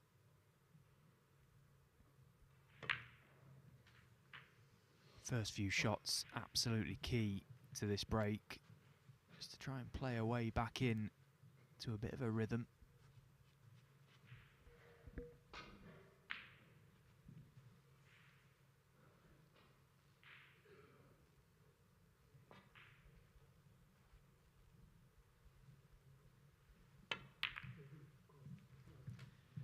And that was a good pot, better than it looked actually. She was a little thinner than she would have liked going into reds. Now she's back in prime position.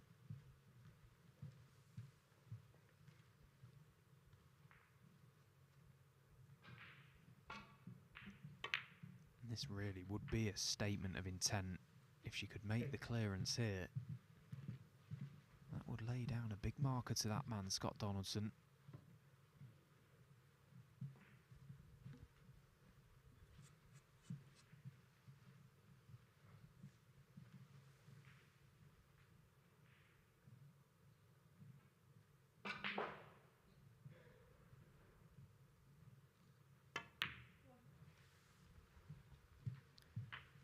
pot on the blue.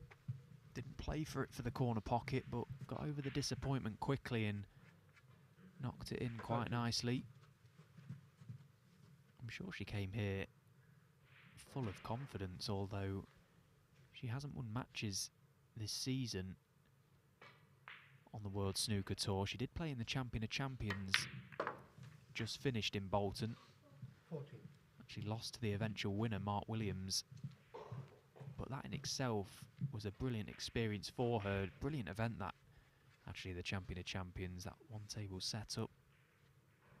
Big crowd, big arena, big event. You know, only champions in that tournament. Of course, she earned her place there by being the reigning women's world champion. Made an 85 break in a 4-1 defeat. But again, it just highlights that she is able to do it. There is something in there, those pressurised situations, big matches. She's got something in the tank. She needs a big clearance here, though, and again, she's got this black she's faced with that she's not all that impressed with. Getting the spider out, and this is no fun at all.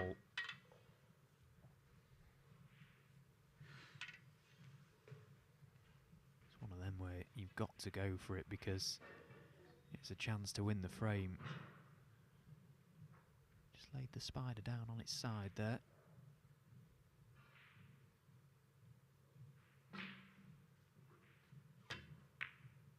Very tough shot, very tough shot. Easy to put a little bit of unwanted side on that. Queuing down a fraction over the top of a ball is never straightforward, and ultimately that made the difference.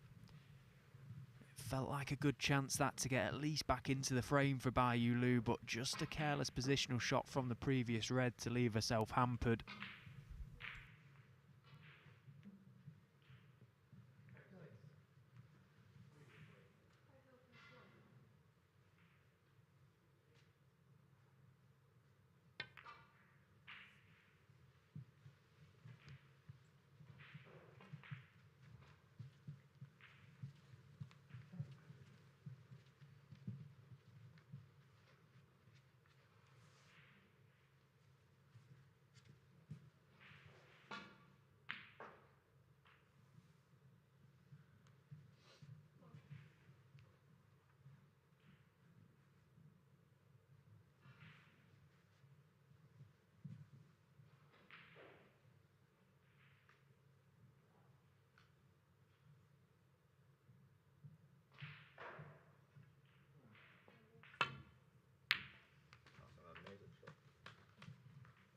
And you'd be absolutely right, Scott Donaldson. If you didn't hear what Scott just said there, again, slaps his leg in appreciation, and he said that was an amazing shot, and it was. Another great pop from Bai Lu.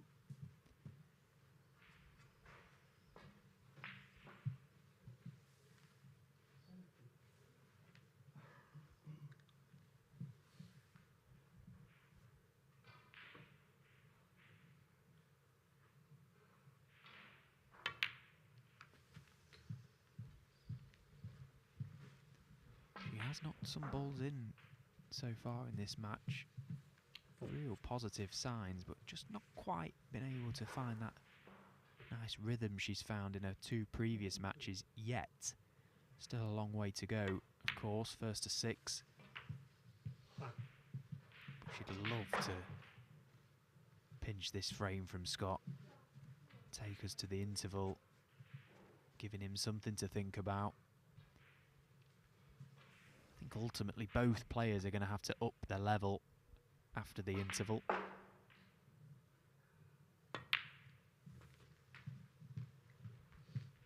But it's not easy out there. 11.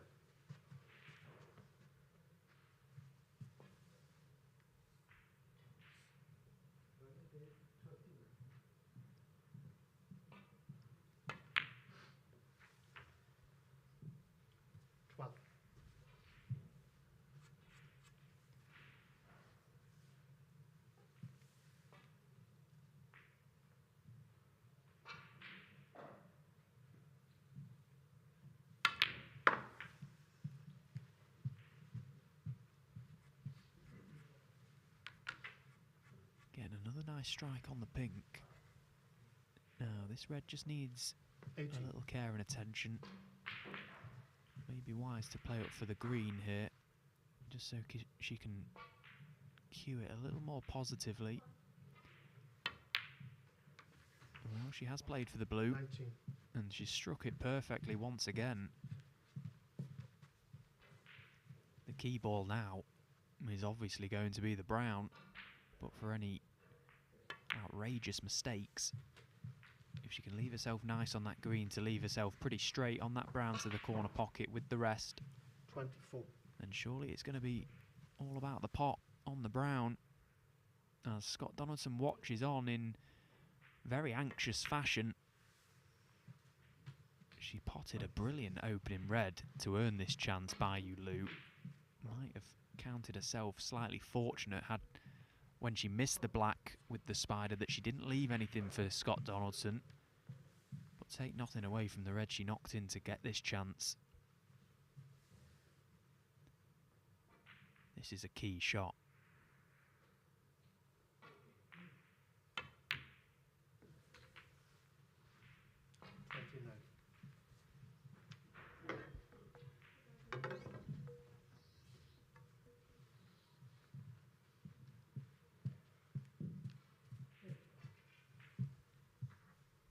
Just got a slight angle on this brown, which is okay.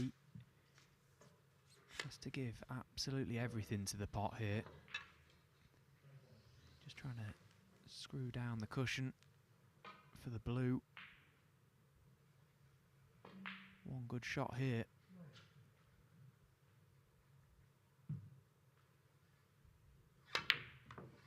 Yeah, nicely done. Nicely done. Good pot from Bayou Lu. 33. So blue, pink and black required for a steal in a frame that saw Scott Donaldson make his first half-century break of this match. It may amount to nothing for him if Bai can pot these final 3 balls. One good piece of cueing to find position on the pink. And it's surely a formality, needs that cue ball to run. 38.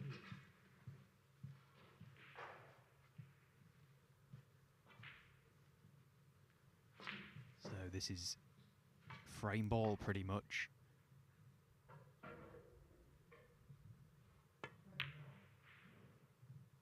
And it's just crept in off the near jaw. What a brilliant contribution this has been from Bayou Lu. Nicely applauded from a couple of members of the crowd as well, because this black is unmissable. Very well played, Bayou Lu, the women's world champion. A great steal in this 4th frame that takes us nicely into the interval, locked at 2 frames all. Acknowledged by Scott Donaldson as well. He's shown so much respect this morning, and he's got nothing to show for it just yet. Locked at 2 apiece.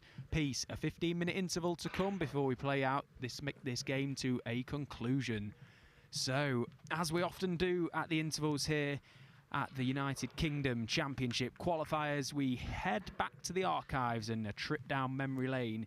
And this time we've got a magical maximum break from the jester from Leicester, Mark Selby, back in 2013. Enjoy. Equals the record along 65. with Ronnie O'Sullivan. He's got a chance here, Stephen. Absolutely. The only obvious problem is the red and bulk, but it's not too difficult if you get a nice angle in it to get back for a black.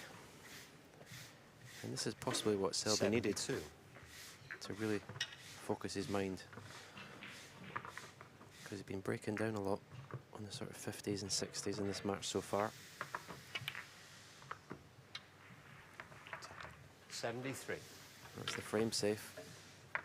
So now concentrate 100% on the big prize.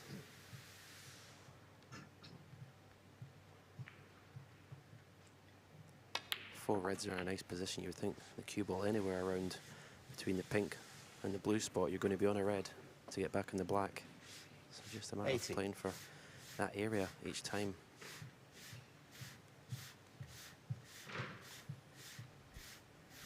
He's achieved a maximum break from On one occasion, 2009 in China. What a 81. place to do it in the UK Championship semi-final.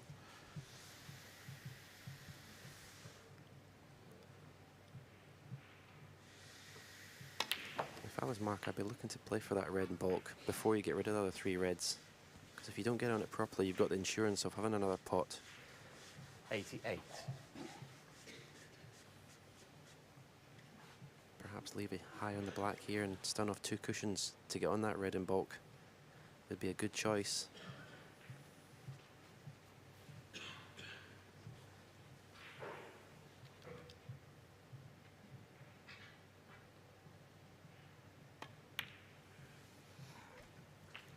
Be interesting 89. to see if he takes your advice, Stephen. That's a great call that you made there.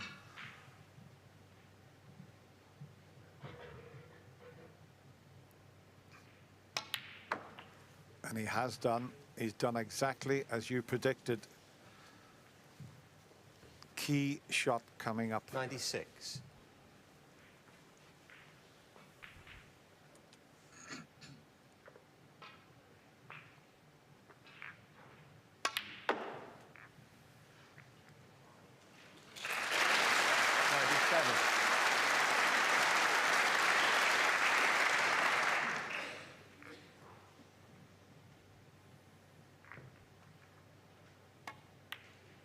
It's there. It's there. And if the brown passes the blue, if he 104. gets that far, it may not be a problem.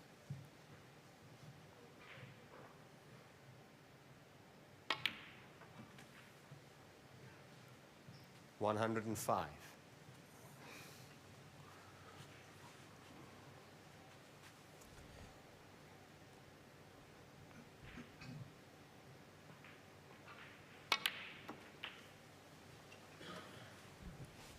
Yeah, good shot to make sure he was high on that red. 112.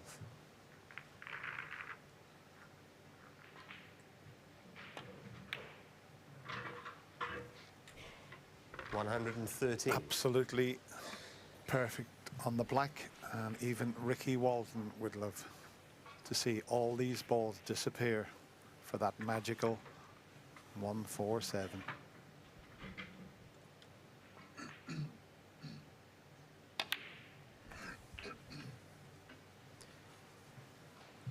Perfect.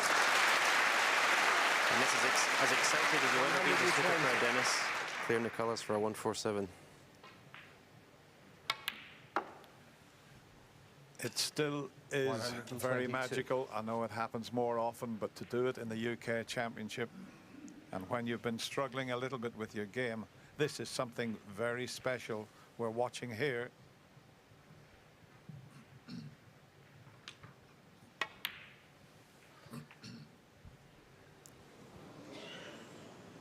$125. Smiles from Mark there. He knows he's come up a little bit short. Oh dear. Just another few inches and it would have been so easy. Now he's got a slight problem. Does he just drop the brown in dead weight and leave a long blue, or take the chance of going round in between the pink and black? He's going around the angles, I think. What a big shot this is. Come on, men. Come on, men.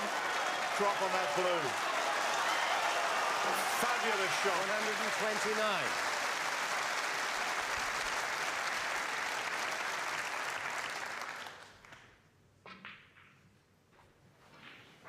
Yeah, it was a brilliant shot.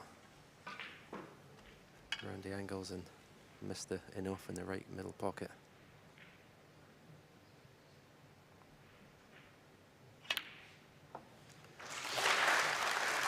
Needs to pull up. He's going to have another tricky thing. 134. Can he reach it? He's going to have to screw off the side cushion or just drop it in off one cushion. The old jester from Leicester has a bit of fun with the crowd. And even Ricky had to smile. Come on, Mark. It's a bit of a stretch. I just hope all that joking doesn't spoil his concentration. This is a massive pink. And there's a massive amount of money on it. £55,000 for the maximum, 4,000 for the highest break. There's a lot of cue sticking out there. Get in! Oh, he's not on the black.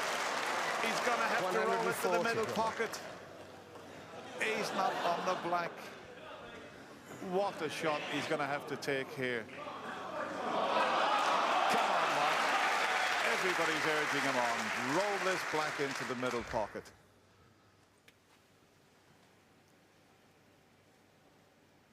Here we go. Get in! Get in! Get in! Well played, Mark Selby! What a black he's knocked in there! Absolutely fantastic. The defending champion, as everyone gets to their feet, has made the magical 147. What a special moment for everybody in the bargaining centre. Absolutely brilliant.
Welcome back to Leicester, the Victorian Plumbing UK Championship qualifiers here. We're locked at 2 apiece here on table 1. Scott Donaldson taking on the women's world champion Baiyu Liu. She's just made a brilliant clearance in the frame pre-interval to take us into the interval all square. Still a long way to go in this match. First to 6 frames, remember. Player to book their place in Judgment Day. The winner of this match will take on Jackpot Jack Lazowski for a place at the Barbican.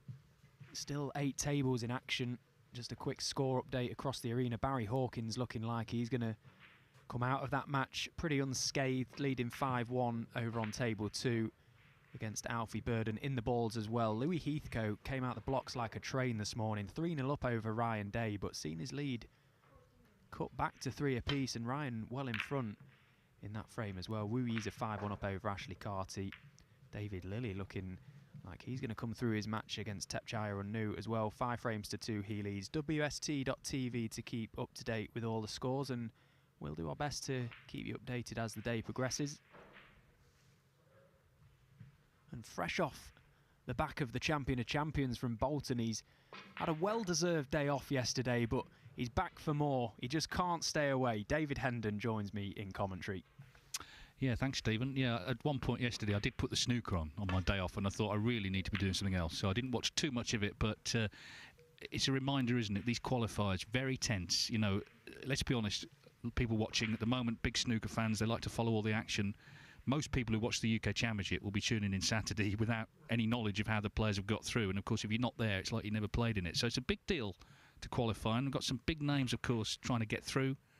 Looks like Barry Hawkins might be there. But in terms of the match you've been watching, I mean, what a story. And a great clearance there. I thought she really looked cool. You know, at any point it could have gone wrong. It didn't. So can Baiyu Liu put herself into Judgment Day? That would be something. I think that's what's been most impressive about Baiyu Liu, particularly this week.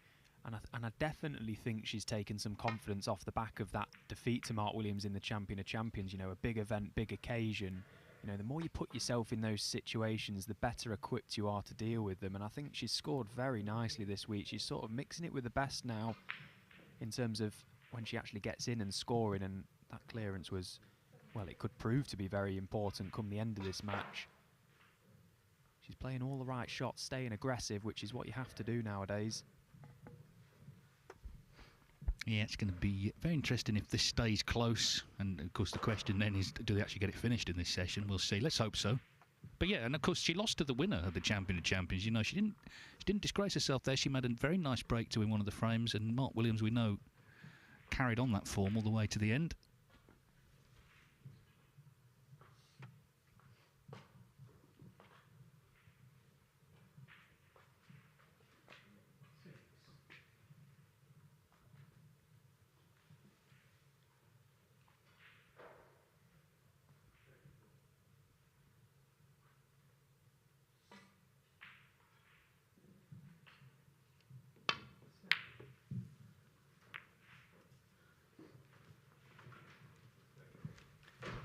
This time the long red does go astray from Baiyu Liu. She's knocked a couple of real corkers in this match so far. Long game's been pretty reliable, but that time it went astray. So first chance for Scott Donaldson, looking to try and just set himself up in this game. I think he's not really played all that well. If anything, I think he's shown maybe too much respect to Baiyu Liu. He certainly knows how capable she is.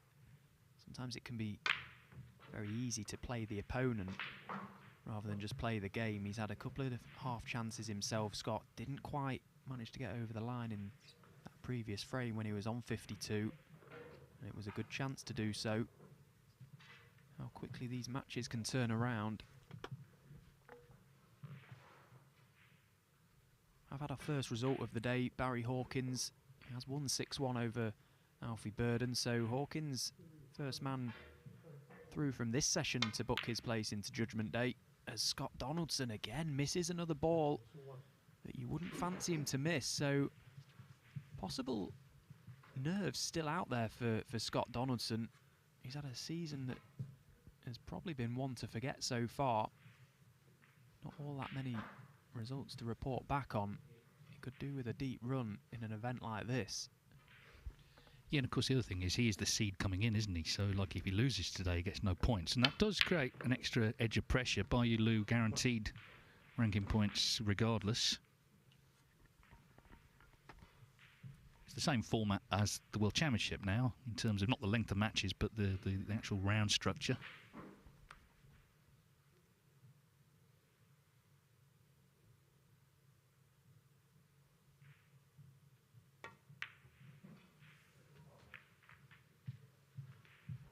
Well, it's a definite chance of a lot of people around the world interested in Baiyu Lu's progress, already winning 2 matches. That's the first time a woman's done that actually in a ranking event in 25 years. So you can understand the growing excitement if she does get close to winning this match. Long way to go yet.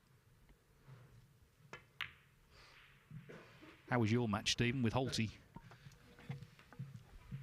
Not very enjoyable actually because of the result. It was a pretty bad draw for us both. I felt we practiced with one another. We spent all last season travelling the Q Tour together as well. So obviously, if we wasn't playing one another, we'd have been supporting each other. But you know, at the end of the day, he just played better. He scored a lot better than I did. I did have a couple of chances, but just kept losing my cue ball, which, you know, at this level you're going to get found out. And you look at the score sheet, and you know he scored well. I think he made 5 breaks over 50, including a 130 total clearance. So yeah, he deserved the win, and he played well. And I watched his match against Ishpreet Singh Chadha yesterday evening, I think it was, or yesterday afternoon. And God, he does put himself through the ringer a bit, doesn't he, Michael? He never shies away from letting you know exactly how he feels out there in the arena. But came through that 1-6-5, and he's looking good now against Joe O'Connor. Just ticked over to a 4-1 lead, so the Hitman finding his form once again, back on the tour for a new 2-year spell. Yeah, he's dangerous, I think, coming back on. Having had to sort of earn his place back on through the Q Tour.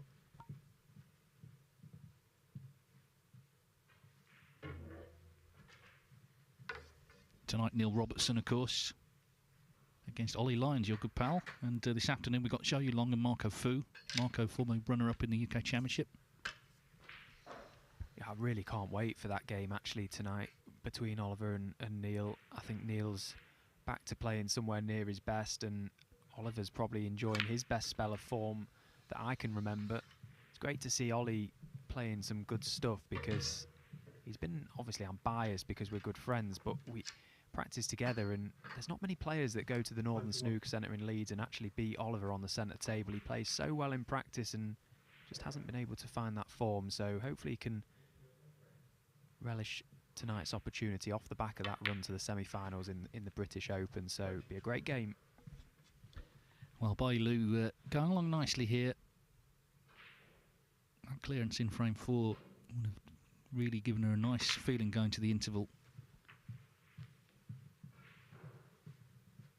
It's worth saying as well, I mean, the Women's World Championship over the years have been played in various places. I mean, the final for a few years was actually played at the Crucible. But I was talking to Rhiannon Evans last week, and she said so many of the ones she won were in snooker clubs, and she got no footage of them. You know, they weren't streamed. She can't look back at them. Baiyu Lu won in a big arena in China. It was live on YouTube, so it was. It had a big feel about it.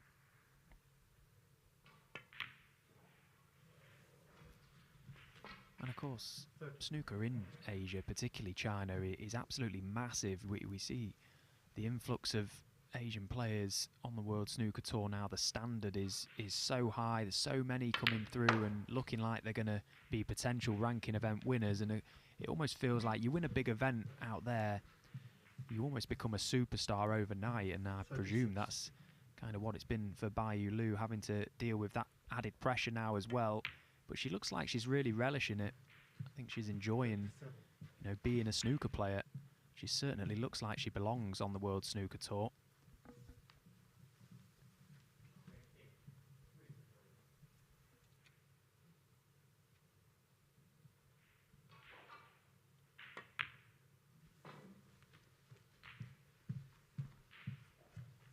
Yeah, she's got a very solid technique, clearly. It takes anyone time, whoever you are, to get used to being on tour. We've seen that many times down the years. We've seen well-known players get relegated, come back on. Of course, this is her first year, so no danger of relegation.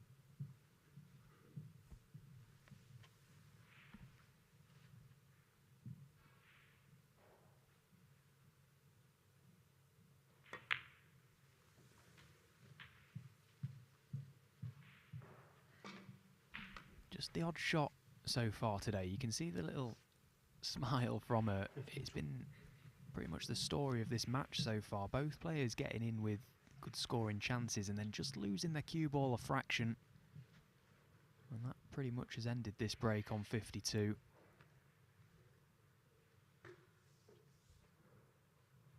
Just feels like it could be one of them matches that goes the distance in terms of how it's gone so far.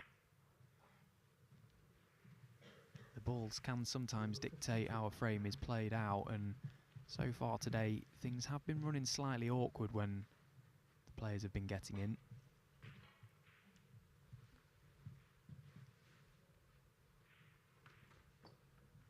So the scoreline absolutely identical to the frame before the interval. 51-point lead this time for Bai Yu Lu. Can Scott Donaldson return the compliment?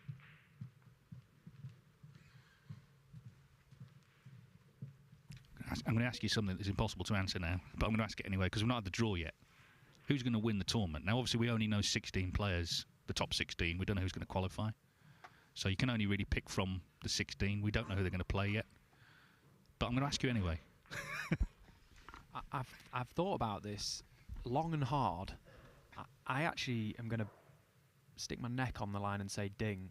I think off the back of winning the tournament that he won in China recently, he's obviously been in the last two finals at the Barbican. He loves the event. He just always looks at home in York. I don't know. There's something about Ding in York that just really ticks boxes for me. So I'm gonna say Ding. Well, yeah. I mean, he's been in the last two finals there, and as you say, always seems to turn it on there. Who's your selection, Dave? Well, the problem is when you start thinking about it, you literally name about 12 people, don't you? But I do think Kyron Wilson has had a great season. He's in a great place. And it's a very rare feat. I was looking back, the World and UK double in the same year. I reckon only 6 players have done it. Some have done it more than once. But that would be pretty prestigious company. So, you know, you could make a case for so many. And that's the thing in snooker at the moment. I was saying just before we came on, you know, we got to Bolton last week. It was all about, oh, is Kyron v Judd, who's the best? And, of course, they both lost early. Someone else won. And it turned out to be a legend, Mark Williams. Jagudon came good again. But that could be anyone at any time. Mark Selby's won a tournament this season, of course. Sean Murphy, I think, is kind of next on the list a little bit, isn't he? You know, Ding's won one, Selby's won one, Robertson's won one. Sean feels about due. I know it's not as simple as that, but wouldn't surprise me if he did well. Yeah, and it's become a bit of a running theme, sort of watching Sean Murphy's post-match analysis on his social media where he sort of dissects his game, and he looks in really good spirits, actually, does Sean. And, you know, he seems to think that the matches that he is losing, that players are just playing really well against him, and that mindset that he has is a very positive one, and I feel you might be onto something there with Sean. I think he's due one. Of course, maybe we'll have firmer views when we know they're going to play in the first round. The draw will be made on Thursday after the afternoon session on our Judgment Day coverage. Meanwhile, Bai Yu Lu trying to protect this 51-point lead. Scott Donaldson's opened the Reds up, so that favours him, of course, trailing.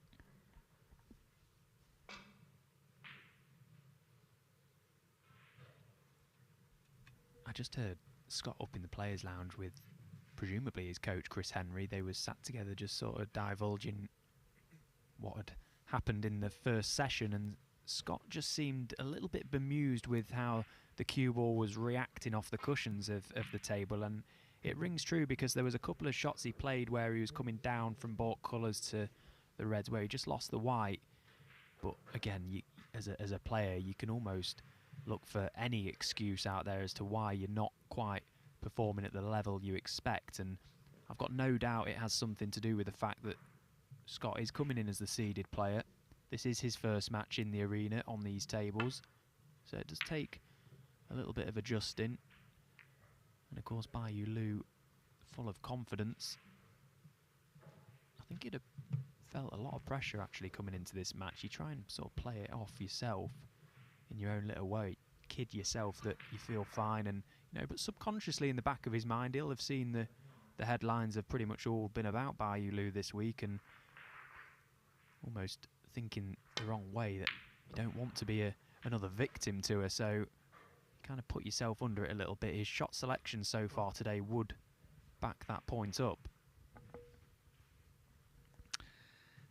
Yeah, okay, he's potted the red, but that's when you don't want the sort of second half of the shot to go well. If you miss it, you want to get the cue ball safe. If you pot it, you want to land on one of those colours. There were 4 of them in that area he could have got on.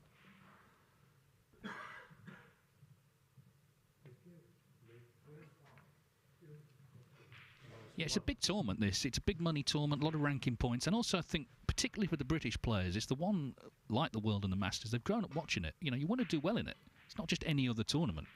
So there is pressure, for sure. And to get to York, to experience that wonderful atmosphere up there, you know, that's a real feather in your cap, regardless of the sort of spin-offs financially and rankings-wise. Just to be part of that show at the Barbican is where you want to be, rather than sat at home pretending it's not on TV. It's such a brilliant event, isn't it? And the city is just absolutely perfect for the tournament as well. The time of year just before Christmas, you know, there's a real buzz about the place when you're there. And obviously it's not all about the snooker when you go out into the city, but you can certainly sense a lot of the people in York are really excited for the snooker. Don't forget, tickets are still available. Some sessions have sold out. We've got some VIP packages available for the quarterfinals onwards as well, so make sure if you're not heading to York already that you try and get your tickets as early as possible, because no doubt those sessions will sell out. It starts this Saturday. wst.tv/tickets for all the information. Well, meanwhile, that nearly went badly wrong. She nearly left the red nicely on for Donaldson. That's what he's hoping for from this snooker, of course.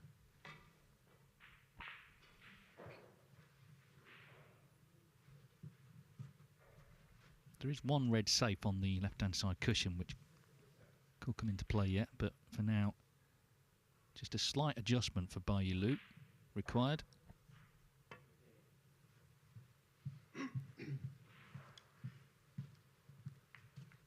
Yeah, that's okay.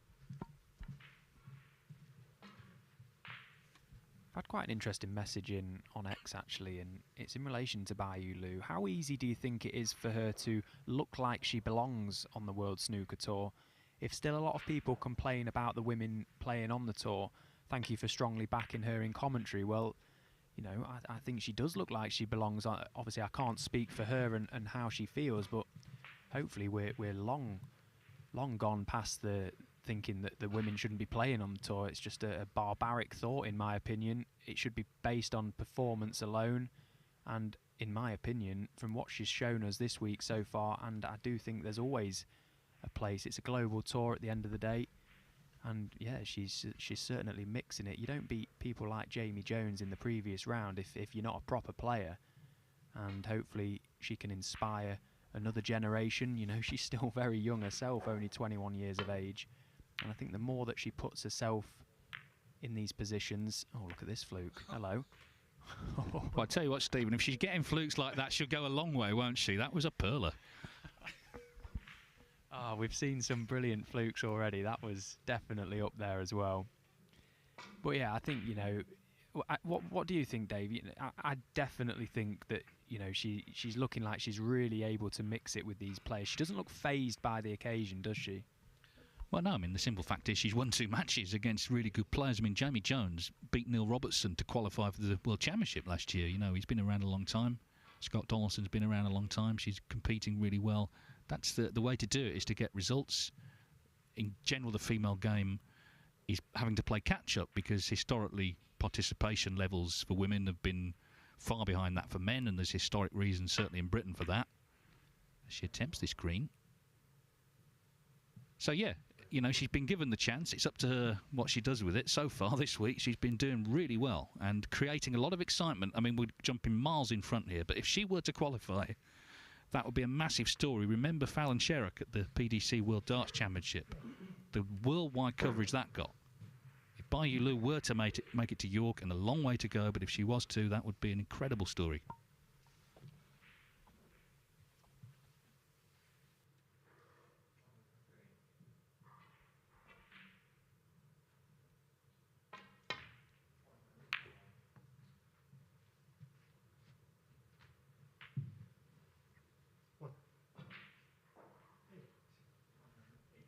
That cross double is always on, isn't it, with that shot?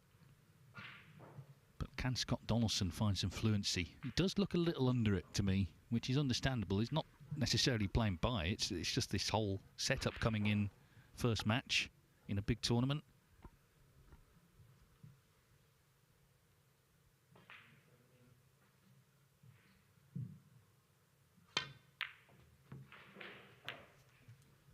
Yeah, and he had a little run to the last 16 at the Saudi Arabia Snooker Masters where he pocketed a healthy £30,000, but since then he's only won 2 matches from 7 played, which for someone of Scott, where he is in the rankings, that will be early alarm bells for him, really. There's a number of players around his ranking, the 44 mark he's around at the minute, where there's really not a lot in it in terms of ranking points. So, you know, you probably feel like if you lose a match and the people around you that you're playing catch up constantly. So he'd like to turn that form around pretty quickly. Things not quite breaking from here. You know, he's potted that green, cue ball, caught the blue, stopped it getting back on a red. Not sure the blue's tied up with the pink. It may pot there, but the table, you know, with the safe red, it favours by at the moment. Brown not great.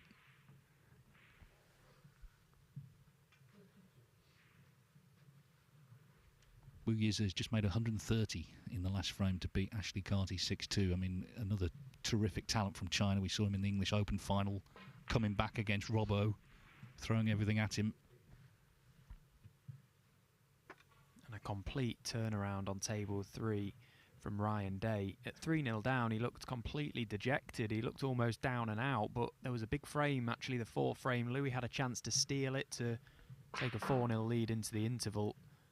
Louis had a bad miscue on potting a black to lay the final snooker, which ultimately sent Ryan Day 3-1 behind into the interval. He's turned it around. He's 4-3 up and in amongst the balls in the next as well. So Louis Heathcote having to dig deep now to regain that lead.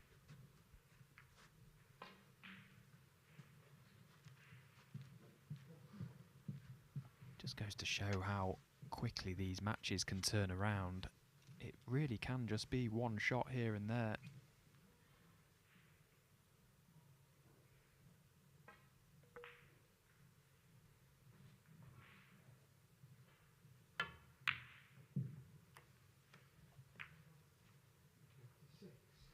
Yeah, I think best of 11 is a very interesting length. You know, there was a lot of ballyhoo when, you know, we used to be best of 17, it got cut. But actually, they're long matches.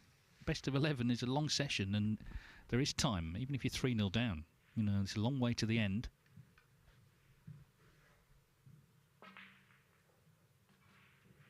Especially when you get a match go in this sort of way where it is sort of nip and tuck. It's very tense, can go very scrappy as well. It almost feels like if the games are going to go close, there maybe isn't even enough time to finish the matches, and we've seen that already this week. A number of games being pulled off to allow for the next session to commence, and then having to come back after the close of play when the next table becomes available from the evening session. So they can be really long days. Like, you look at this scoreline now, 2 apiece. We're heading towards another half-hour frame. We're nearly 3 hours into this match. Well, this could be a big moment. Donaldson's brought the safe red out, but can Bayulu pot it? Already 43 in front.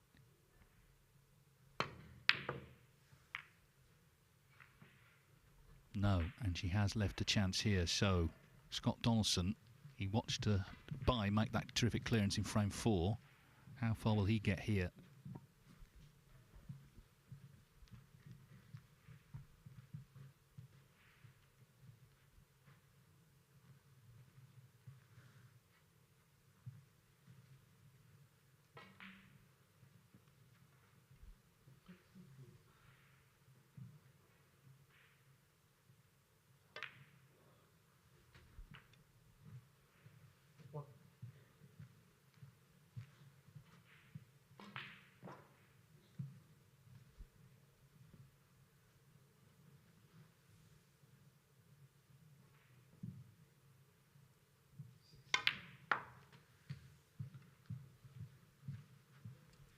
Scott Donaldson from Perth in Scotland, although there was a tournament somewhere, I think it was India, where he was introduced as being from Perth, Australia. Now, if you've ever spoken to Scott, you'll get from his accent that that is not where he's from.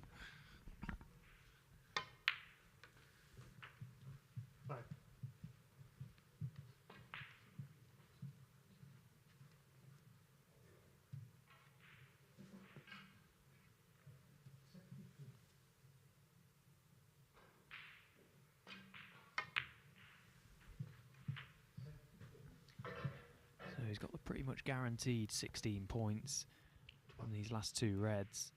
It's all going to be about that brown, blue and pink, it seems. Does that blue pass? Can he just drop the brown down the rail and pop the blue? From our view of the table, I'm not sure he can. Looks very tight, so there may still be life left in this frame just yet.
Well, 21. So yellow and green, no issues for Scott here. Very much about what angle he can leave himself on the brown. There's not all that much he can do with it. 26. He's possibly looking for a little angle on that green to just flick the pink away from the blue. And I think he's gone a little bit too far, so that now not available to him.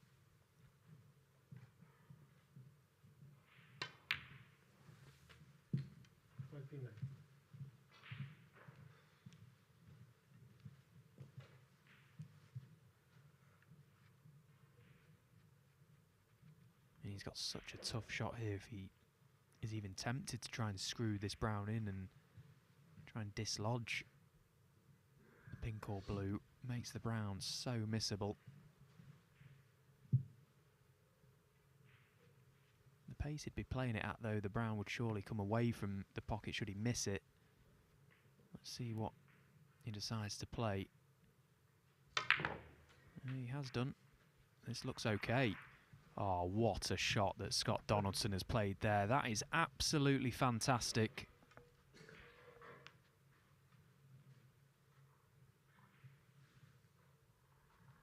The control he's shown there to play that little cannon. Didn't need too much pace.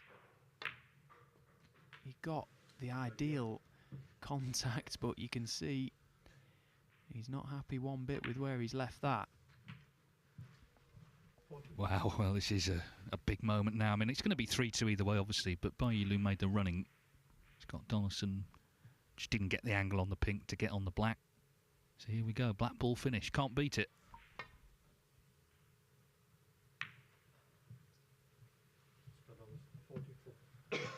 So the side-to-side shot that players tend to prefer. He's not played it too well. He has left a tempting double for Bayulu. Is it worth the risk?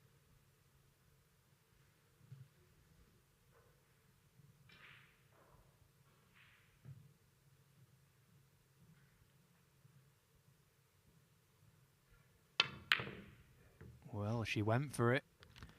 Got very close to the triple, but it's ran safe, and that's all she could have hoped for when she missed it.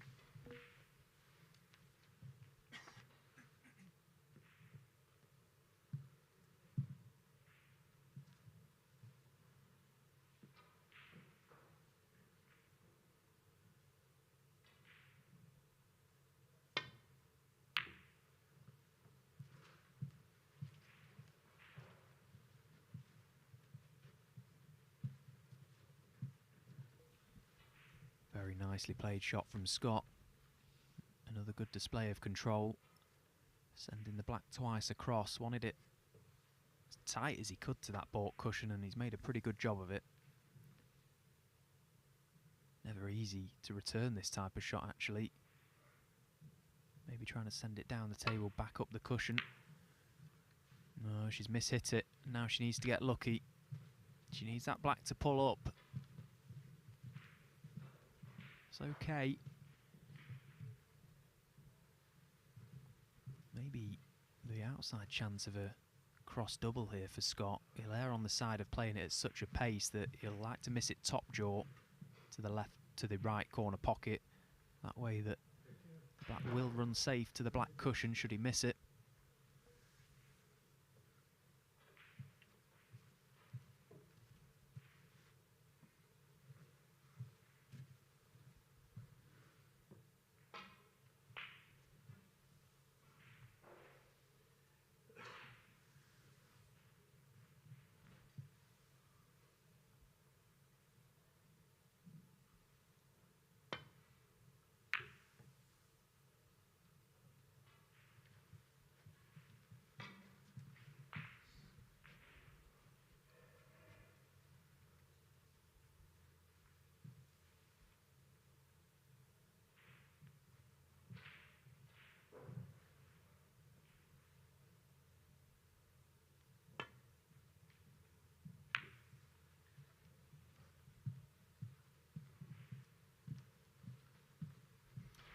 Well, it's a chance, isn't it?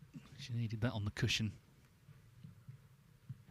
Made all the running in this frame. Going well, wasn't she, on 52? Just couldn't keep the break going. Can Scott Donaldson knock it in to go back in front?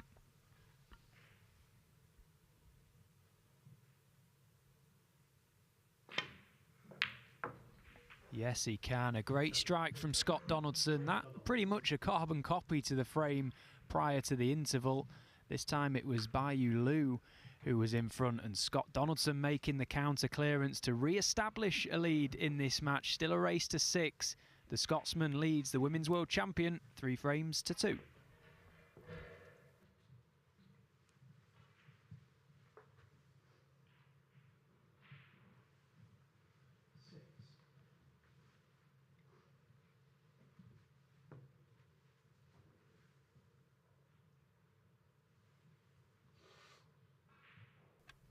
You just cannot beat a black ball finish to a frame. And okay, this is pretty much right bang in the middle of this match. Can you just imagine a couple of black ball finishes tomorrow or Thursday on Judgment Day? That is what we want.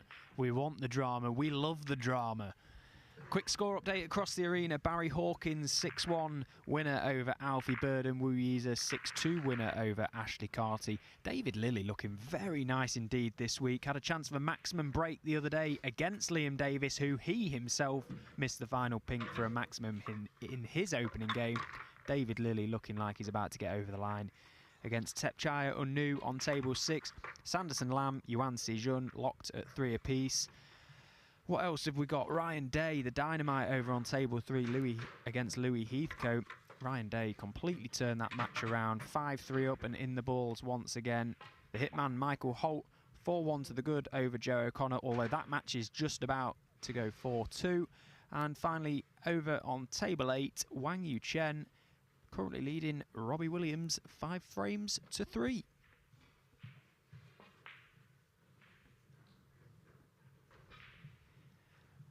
Just quickly, while we wait for the referee to set up these balls, if like me you enjoy listening to your podcast, then make sure you download the World Snooker Tour Snooker Club podcast every fortnight, hosted by Stephen Hendry and Mark Watson. They've always got special guests, always very opinionated on there, as is everything with Stephen Hendry, of course, an absolute legend of the game. Really good listen. They get special guests in, talk about all the events that have just gone, all the events upcoming. Next episode is out on the 25th of November. Make sure to download it from wherever you get your podcasts from. They're not to be missed. They're quite enjoyable, actually, so head over to where you get your podcasts from to get the Snooker Club podcast.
Five. Over 4.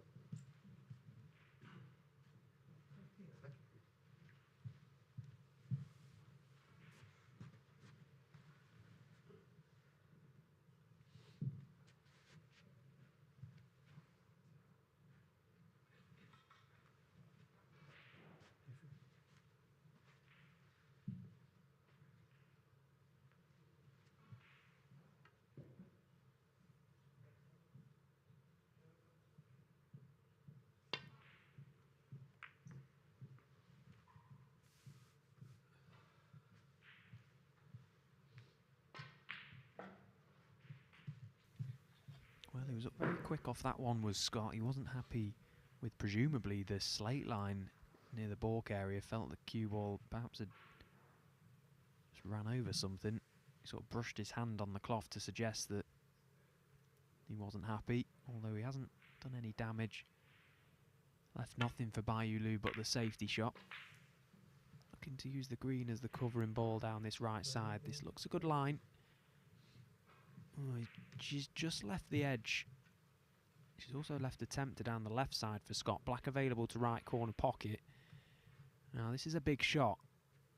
It's a shot that usually he would take on. It's also a shot that, should he miss it, he's surely going to be leaving a chance for bye, so needs to get this. Played it in such a way that he was getting the cue ball back down the table.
Now needs cover. There's a red available to right corner, one available to left corner. Scott having a good look at this one. They'd love to be on this red to the right corner pocket. I think it's very tight. It's the easier pot of the two. May be easier to control the cue ball as well. Played the aggressive safety shot there by. She had to get the cue ball back to balk.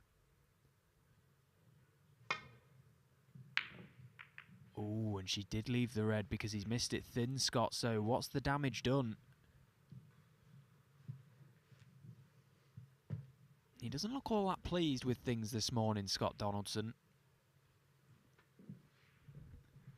Well, I say this morning. We're in the afternoon now. But there's just a couple of times he's been up very quick off a few and sort of just mumbling to himself.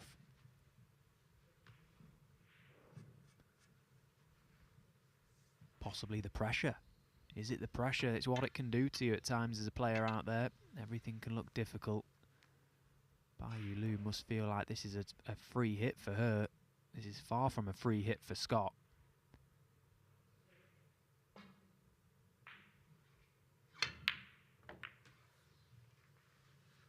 Good pot, but if this black doesn't pass to left corner, which I don't think it does, she's very awkward queuing over this red for pink to middle. Possibly just a risk too far.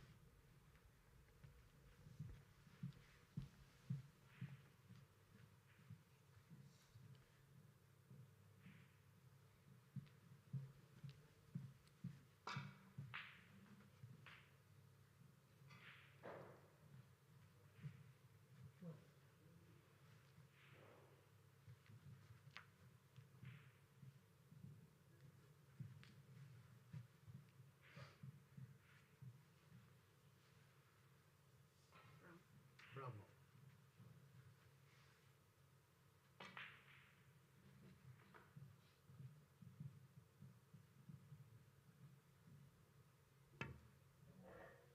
Six. Baiyu 1.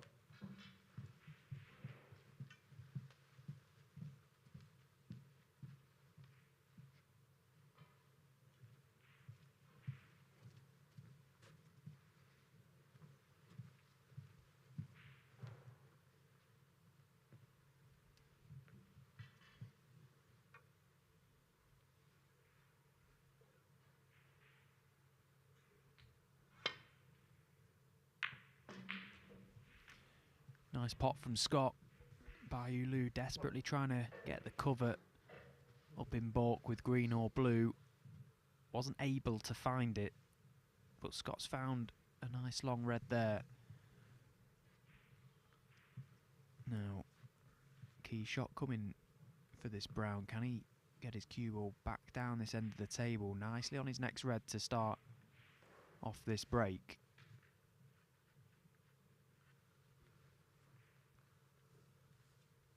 It's been pretty stop-start stuff, this.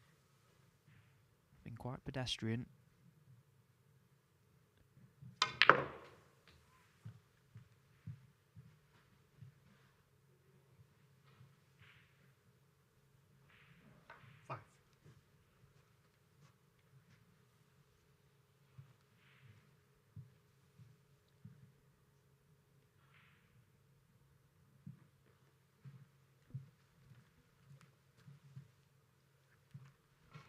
It's all pretty congested around the black spot for the time being, so Scott doing the right thing here, just having a good study of the table, just trying to work out the best way to attack this break. You see that red just passes this one closest to corner. The sort of shot you want to be right behind, really. Oh, and it made a difference. He's missed that by an absolute country mile.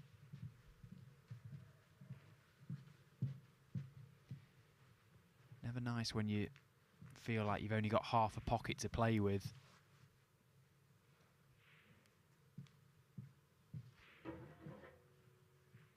Not something that Baiyu Lu needs to concern herself with. Sometimes it can be a little bit contagious when players are missing balls and not able to find any sort of rhythm. Scott's not quite found his form so far today. It could quite easily turn around, make no mistake. He's a very, very talented snooker player. You don't get to where you are in the rankings or where he has been by not being one, but you're only as good as your last result, and he's got a match on his hands here for sure. It always felt like it could be a potential banana skin. And it's certainly looking like it's going to go the distance, this match, I feel. Unless either player really does find another gear.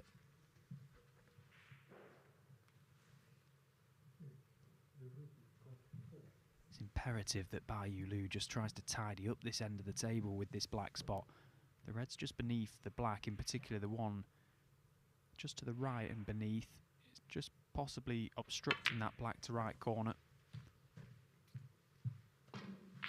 If it isn't, she'd look to try and get on that red as soon as possible. 7. 1.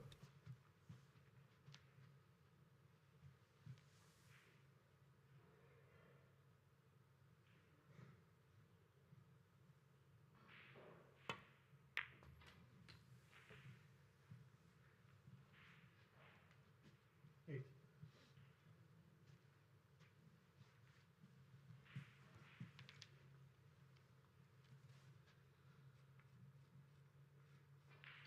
Oh,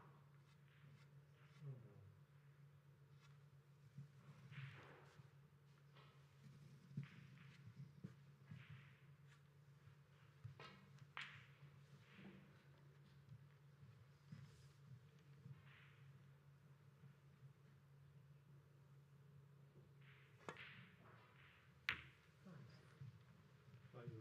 8.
Well, worst case scenario for Scott Donaldson. Attempted the long red, got very close to it, but found the cue ball heading to the original destination, the back of the pocket, and with it, the red travelling back to Bork. And is available for Bayou Lu, so another chance for her to get back in. Neither player able to just really kick on from winning the big frames that they have. Bayou Lu nicking that one before the interval. Scott Donaldson returning the compliment after the interval.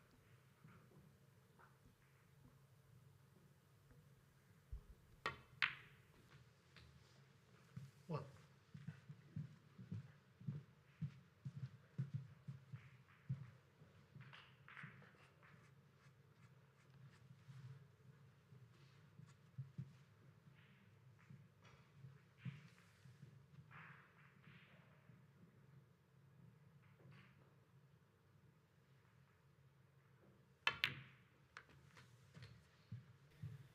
Playing down into a big area. Oh, is she on this red? 4. Very tight if she is. She'd love to be on it.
Bayou Lu has done much the better scoring of the two so far today. 3 half centuries on her tally and only 2 frames to show for it. I think that is key for her. She has scored very well in her 2 opening matches. She's got to try and find that sort of rhythm once again. When she gets in the balls, get a flow going. 18. She looks very good that way. You know, this is of course all valuable experience for her up to this event. Nothing really to report back on from this season so far.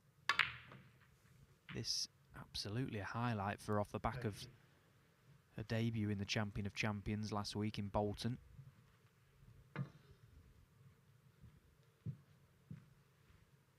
So she's landed high on this pink and she's just come round to have a little glance at that little cluster of 4.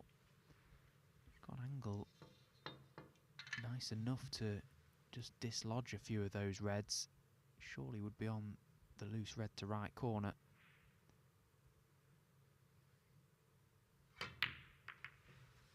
Oh, and she got the perfect cannon, but she's missed the pink. Felt like a free shot that for Bayou Lu to pop that pink and bring the reds into play. Those reds she brought into play would have been more than enough to win this frame. But she hasn't got the opportunity to win the frame now because Scott Donaldson is back at the table. Yes, he's got a deficit, but the reds are nicely spread and she knows it.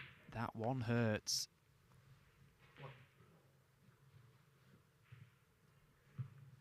It's painful to see that because we've all done it as a player. You play the perfect cannon and you just completely disregard the object ball.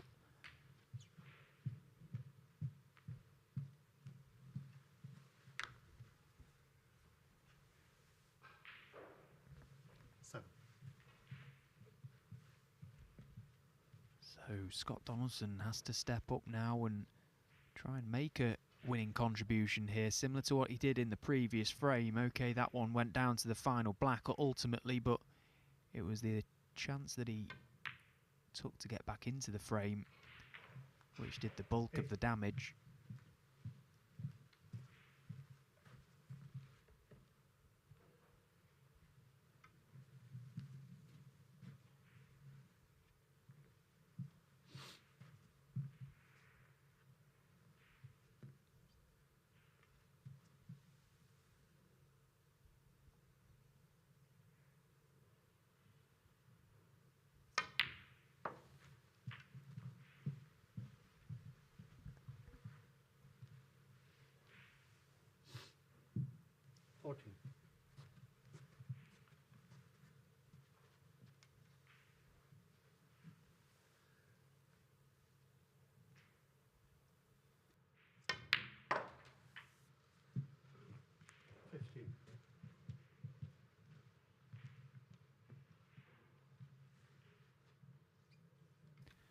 The worst seat in the house when you've been at the table and you've had a chance and now you're watching your opponent pot the balls that you feel you should be potting.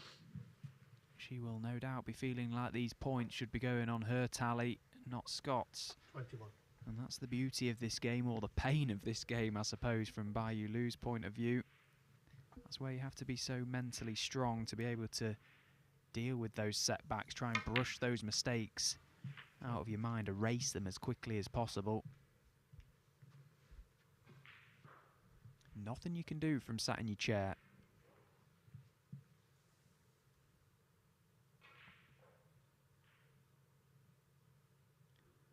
I can assure you though, Scott Donaldson will not be feeling all that good at the moment. He certainly doesn't look a comfortable man out there in the arena. Still plenty of time, of course, for that to turn around.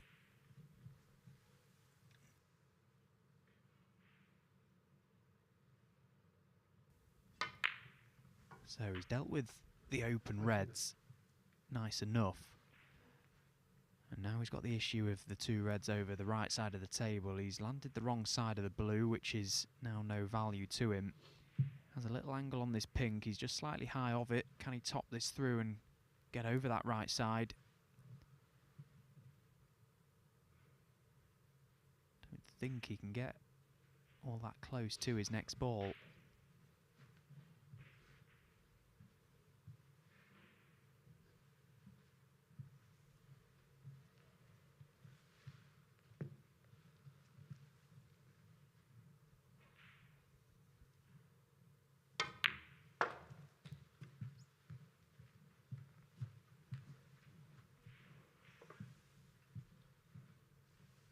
$34.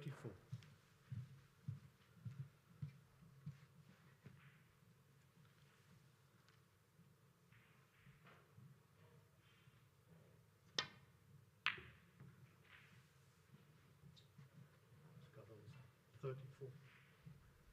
So just a 34 from Scott Donaldson gets him nicely back into the frame.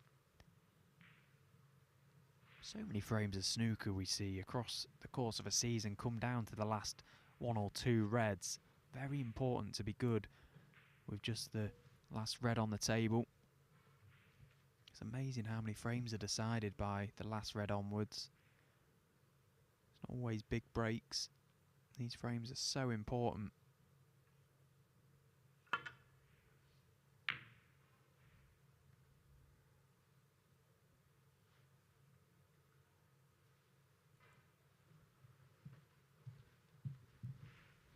Well, just call that red too thick, so this red is available for Scott.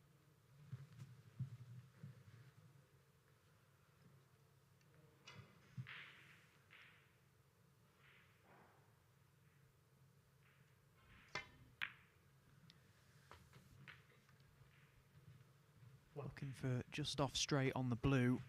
Needs it to pull up. As it just ran on too far to just drop in behind that red. He can certainly get there. He may just have to use the cushion now.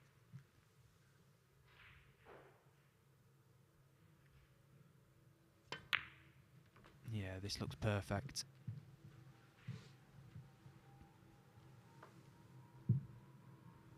So this is the sort of shot you don't really want to have to play too hard. He'll be going deep on the cue ball here to try and get maximum response.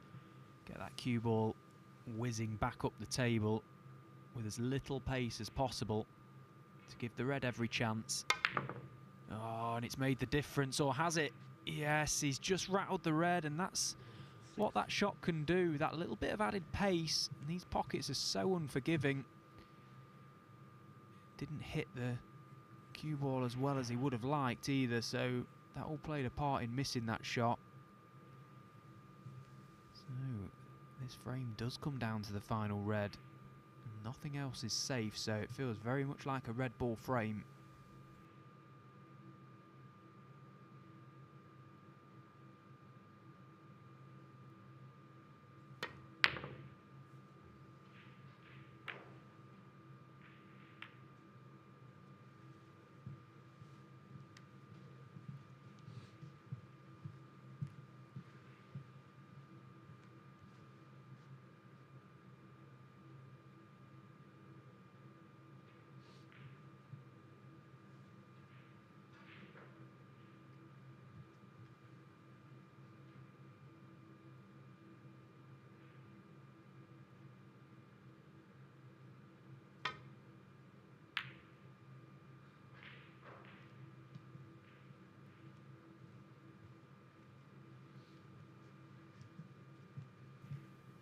Well, that's a really, really poor safety shot from Scott Donaldson. Not only has he not got the object ball safe, which is #1 priority, he's also left hand on table for Bayou Lu, so knocked a couple of good long ones in so far today. Can she find another? No. Or is it in this time? No. So where's the red going to finish? She needs it to run safe, and I think it has.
of big targets to try and lay that cue ball in behind on this table. The ball's being sort of in a line in a number of directions, just allows more of an opportunity to find refuge and get the snooker. So it's an easy escape for Scott, but he has to get this object ball safe.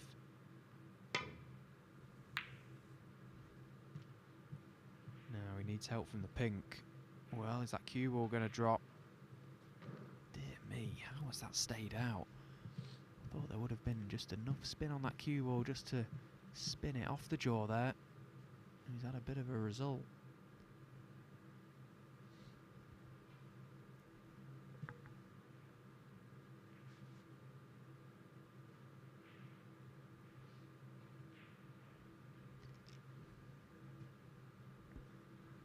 Still 4 matches in action across the arena, 4 completed results already today. This match by far the slowest of the remaining 4. It's looking incredibly likely that if it carries on the way it has gone, that this match may be pulled off. Oh, what a corker that is from Bayou Lu. That cueing is so difficult. If you've ever played this game before and you've played a shot from right bang in the jaws of the pocket like that, it's hard enough to even cue the ball, never mind cue it dead weight across the nap and drop a red into the middle pocket. What a stunning shot she's just played there.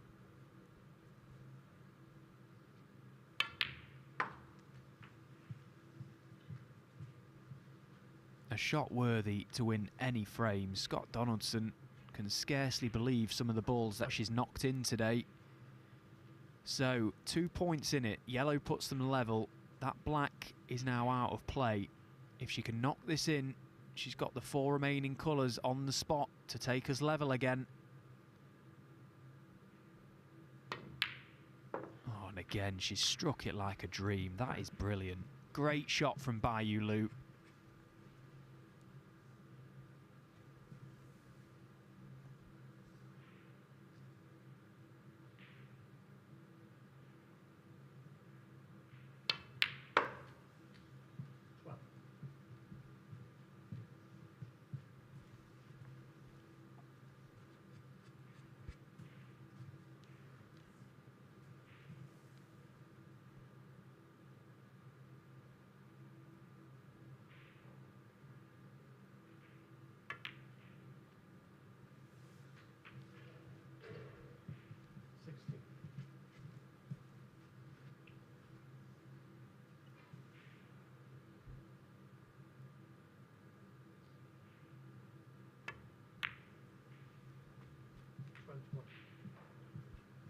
So then just the pink required for another frame on the board for Bayou Lu, and to take us level once again. This pink for the frame. Pressure. What pressure. That is a brilliant little mini clearance from Bayou Lu. That red ball she just knocked into that right middle pocket. One of the best shots, if not the best shot of the match so far, and then followed it up with a lovely strike on the yellow. She's feeling good for sure. This game has been pretty stop-start, but it's still all very much to play for. Scott Donaldson and Bayou Lu locked at 3 frames all.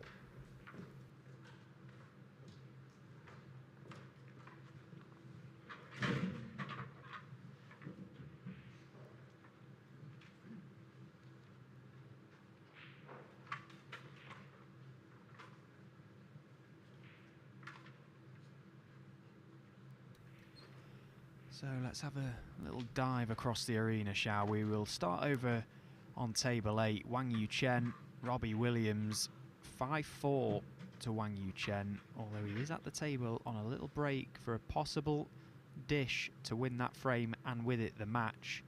Sanderson Lam, Yuan Si-jun. Sanderson Lam currently leading 4-3, although it's looking very likely that Yuan Si-jun is going to level the game up on table 7, and then the only other match other than the one that we're focusing on here on table 1 is between Michael Holt and Joe O'Connor on table 5. Holty leading 5-2, but Joe O'Connor in on a break of 69. Well, in fact, it's just ticked over. He's won the frame, Joe O'Connor, to close the gap. 5 frames to 3 against Holty, so still 4 more games in play at the minute.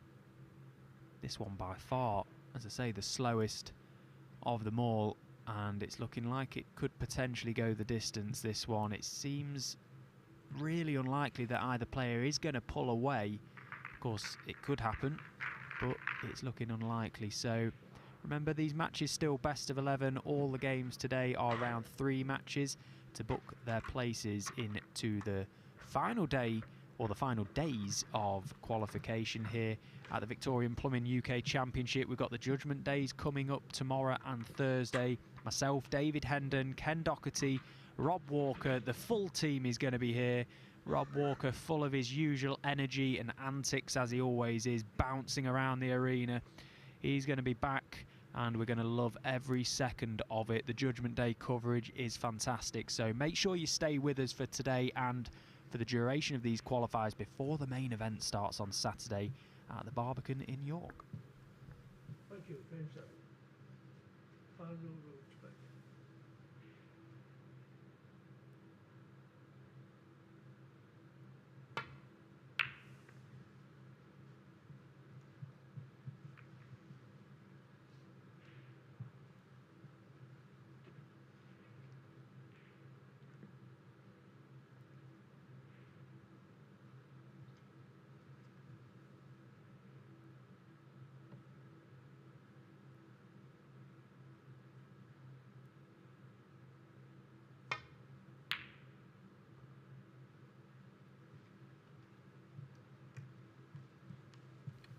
Little mini clearances like the ones that Bayou Lu has just made in the previous frame can get you rattled as a player.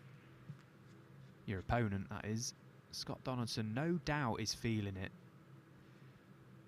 He's still probably a favourite to come through this match, but there are no guarantees, and the run that Bayou Lu has been on this week, she doesn't want it to end.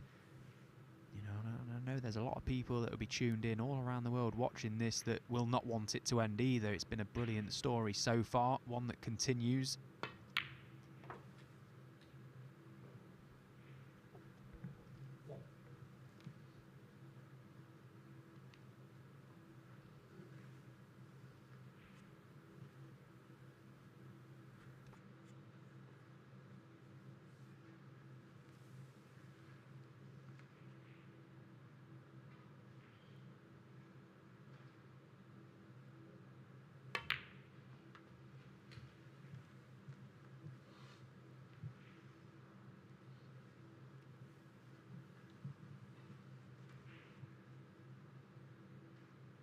Five.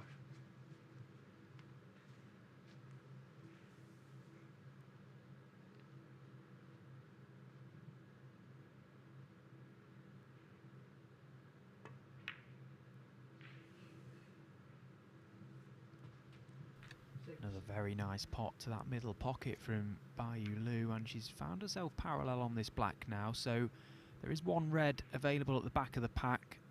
She can just run this black through, guide it in, land herself on that red. If she can get low on it, that would be ideal. Yeah, she's okay. She was up pretty quick off that one, but it just about crept in. So, key shot now, an aggressive shot coming up. A shot we see all the time in the modern game. Pot the red, bring more reds into play. Can she control the cue ball? Back for the black. Yeah, that's okay. That's okay. Okay, they should push the pink down the table. No problems. Forget about that. There is reds in play now that she can just chip away at. Played it nicely, nice and controlled. Quite often we see a player overhit that type of shot. Knew exactly what she was doing with that one. Good to see. And followed it up nicely with the pot on the black with the rest. So 4 more obvious reds in open play here before she needs to consider how 21. to get into that cluster just beneath the pink spot.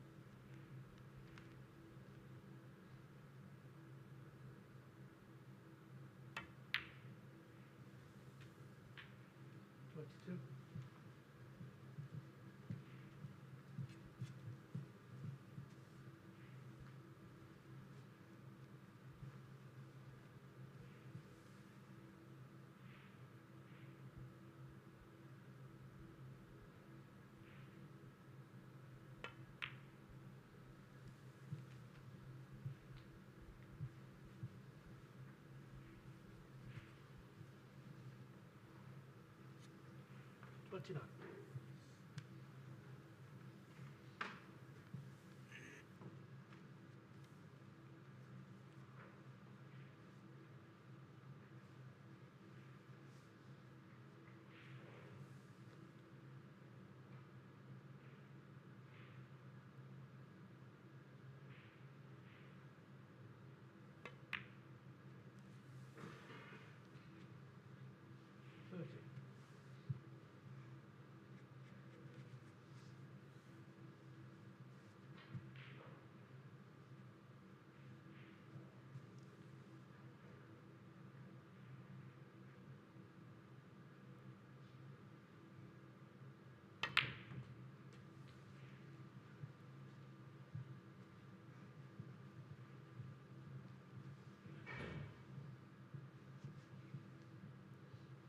Thirty-seven.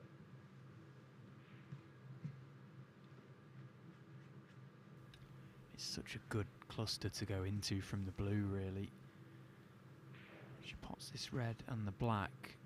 If she gets a nice enough angle on the black, she may feel it's worth attacking the pack of reds from this black, but it's a much bigger target from the blue.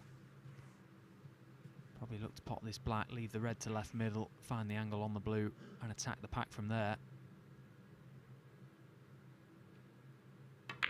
Because where that red is situated, this loose one, just looking for a little angle, she may have come up a little straight. That's worst case scenario if she has. 45.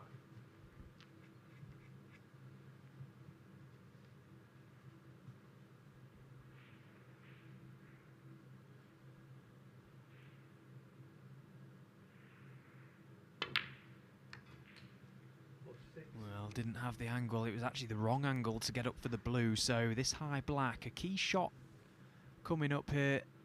One eye on the pot, one eye on the split.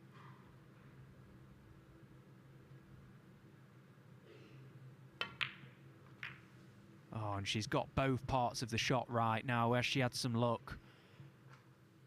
You're hoping for a good pot, you're hoping for a good contact to the red. She got both. Is she on one?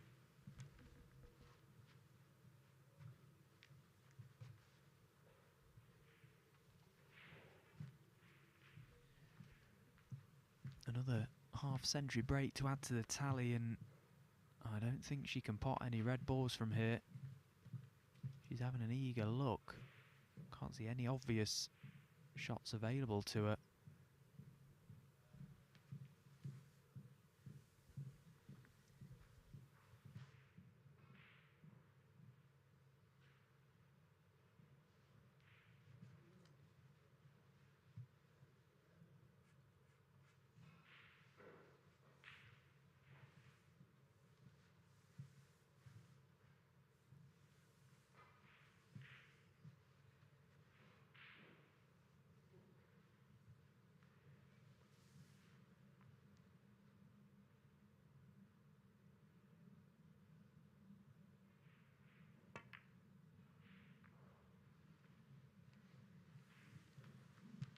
Value 55.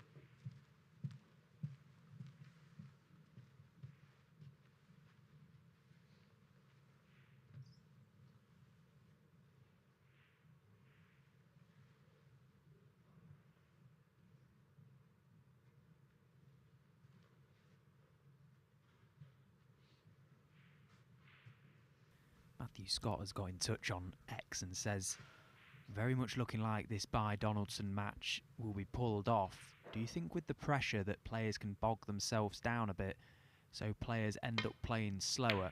There have been a couple of great clearances, and that's a great pot from Scott, although he isn't on a colour. In answer to your question, Matthew, yes, I really do think, you know, the pressure plays a massive part in how you play. You look at the players nowadays, and if you're lucky enough like me to play snooker and go around and play a lot of these players in practice and see how they play in practice, including myself, you know, very fluent, very quick, not thinking, everything's happening naturally, it's just autopilot. You know, there isn't really that many slow players actually out there, but you very often see that in the high pressurized matches that play can be dictated slightly by the occasion. often as well it's worth taking into account that the balls can just run awkward. At the end of the day, you're playing a game of snooker. Sometimes the balls dictate. That has an impact on slow play as well. We saw a situation yesterday with Stan Moody actually and Prolatina, the referee, where she actually issued a warning to Stan for slow play. And I know Stan very well, and look, I'm not saying that she was in the wrong whatsoever, because it was the referee's judgment. I know Stan, he's struggled actually. He's coming off the back of actually having yips, which if you know what that is, or if a player, if you've ever had that, it's not an ideal thing to have as a snooker player, where basically you just can't get comfortable on the shot. His brain just doesn't allow him to get into position comfortably. So that's why you see Stan up and down, trying to find that comfy place at the table to be able to play the shot. He's not doing it for gamesmanship. It's not intentional slow play. And, you know, ultimately I think that is down to the pressure. You know, sometimes players can almost be sort of drawn to play certain shots because of the occasion. Obviously, if there was nothing riding on the match, there's no way we'd see a game like this where both players are very nip and tuck. It's very tense. There's just no way it would happen if there was nothing riding on it. So in answer to your question, yes, the pressure, of course, has an impact. And that's what makes the top players so impressive, isn't it? You know, you look at the best players in the world.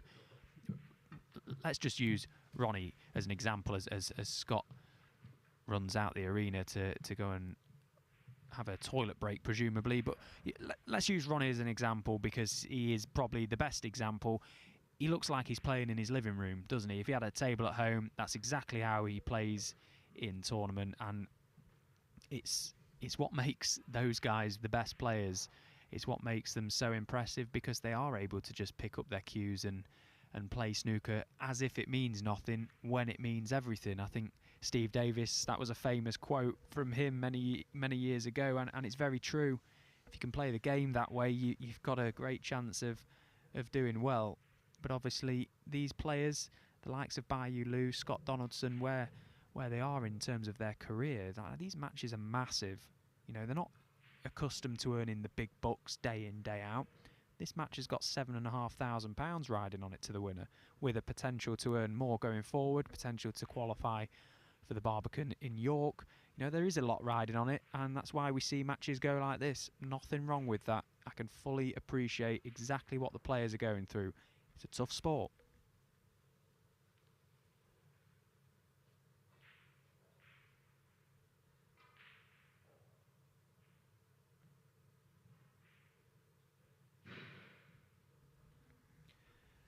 Joe O'Connor in on a break of 30 over on table 5, trying to keep Michael Holt at bay. Michael just needing the one more frame to book his place in Judgment Day. Sanderson Lam, Yuan Si-jun locked at 4 apiece. That absolutely stinks of a decider as well. It's been frame for frame, blow for blow all morning. Sanderson Lam, Yuan Si-jun. Looks like that could go the distance, and of course we're still locked at 3 apiece here on our feature table on table 1. Please do get in touch, guys, if you are tuned in, whether that be on the WST Facebook page or YouTube, or if you're with us on Discovery Plus. Thank you all very much for your company. Myself, David Hendon, will be seeing out the commentary for today until Rob Walker and Ken Doherty arrive for Judgment Days tomorrow and Thursday. Get in touch at Stephen Hallworth on X. Any comments, questions you've got, predictions for the rest of the season, whatever it may be, I'll try and get back to you all as and when I can in and around the live action.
Of course, Bayu Liu had 2 big wins over Rhian Evans and Mink Nutcharat in the Women's World Championship semi-final and final. Made a break of 1-2-2 in that final as well. Becomes the first ever Women's World Champion from mainland China. Great accolade to have that. The pinnacle of the women's game. And it was great to see that event played in such a big venue. So well supported. And thoroughly deserves her place on the World Snooker Tour. Currently sat at 110th in the rankings, but we are still very early days of the season, it feels. But I can talk from experience, the minimum 2 years you get on the tour when you first get a tour card, they fly by. And results are obviously key. You can quickly get into a spell of bad results and all of a sudden you feel like you're running out of tournaments for the season. So this is an important week for her, actually. Great for her to get a few results and just sort of build that confidence in her own mind going forward. Now she needs help from this green, and she hasn't got it.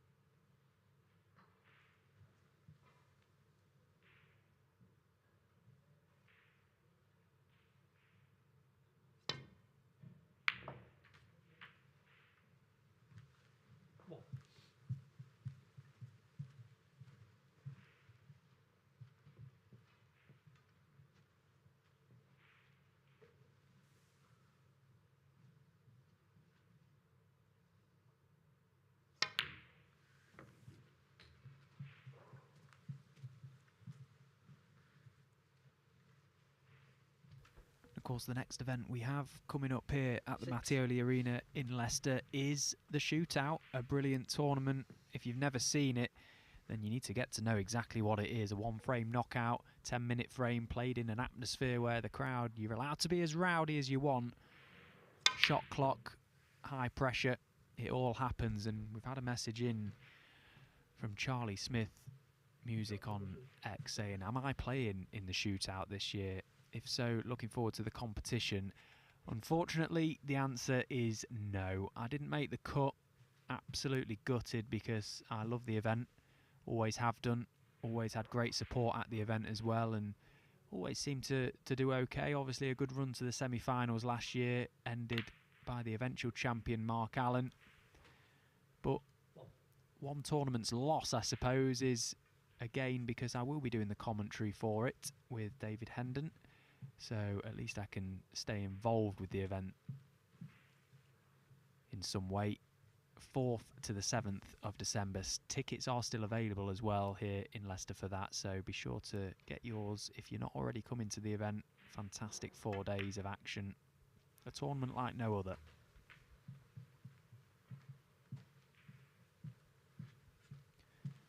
So after the initial break of 53 from Bayu Liu, she found herself in a position now where she's a few balls away from securing this frame and taking the lead in this match.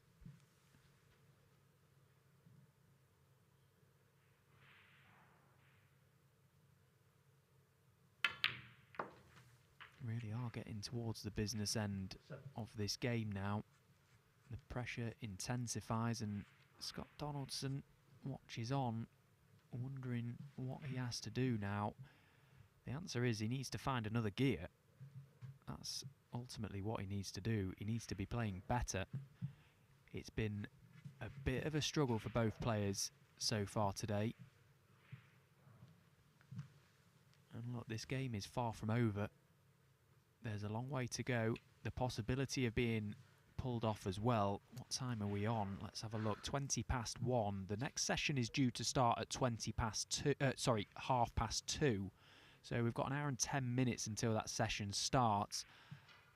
I can't see this game being played to a finish in this session. So I'm going to stick my neck on the line and say that the referee will make a decision, possibly after the next frame, to pull this match off.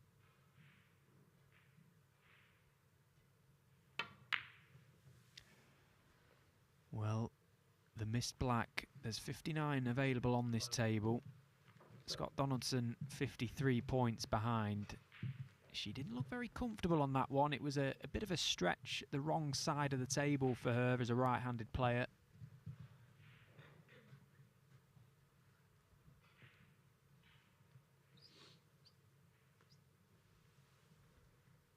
Well, we've seen some counter clearances, been blow for blow really in terms of the drama that's unfolded in this match so far. Can Scott Donaldson find another clearance here?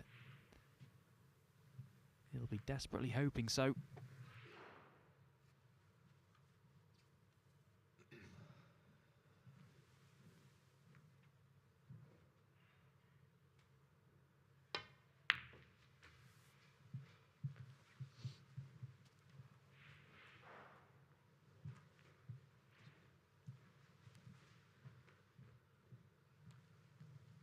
Eight.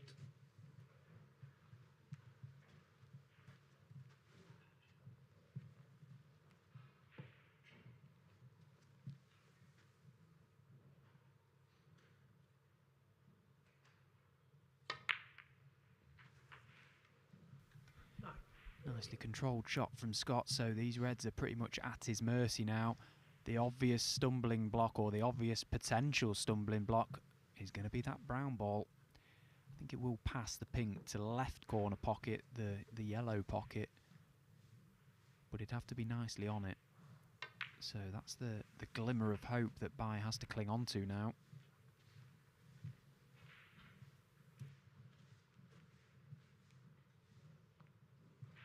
60.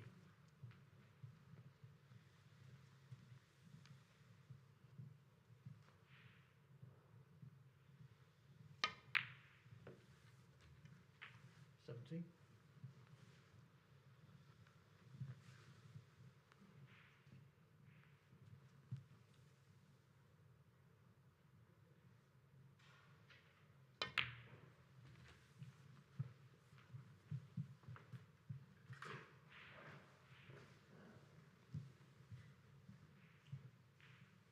$24.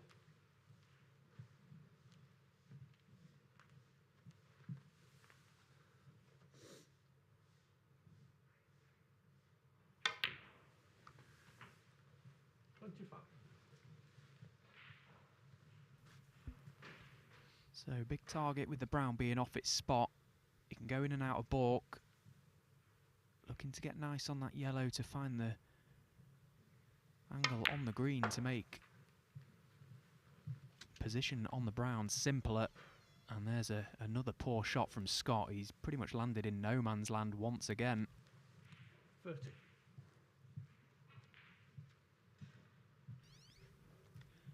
And just as we see a little mistake creep into Scott Donaldson's mini counter clearance there, we've had another result, and the victor joins me in the commentary box. It's the hitman, Michael Holt. First of all, Michael, congratulations.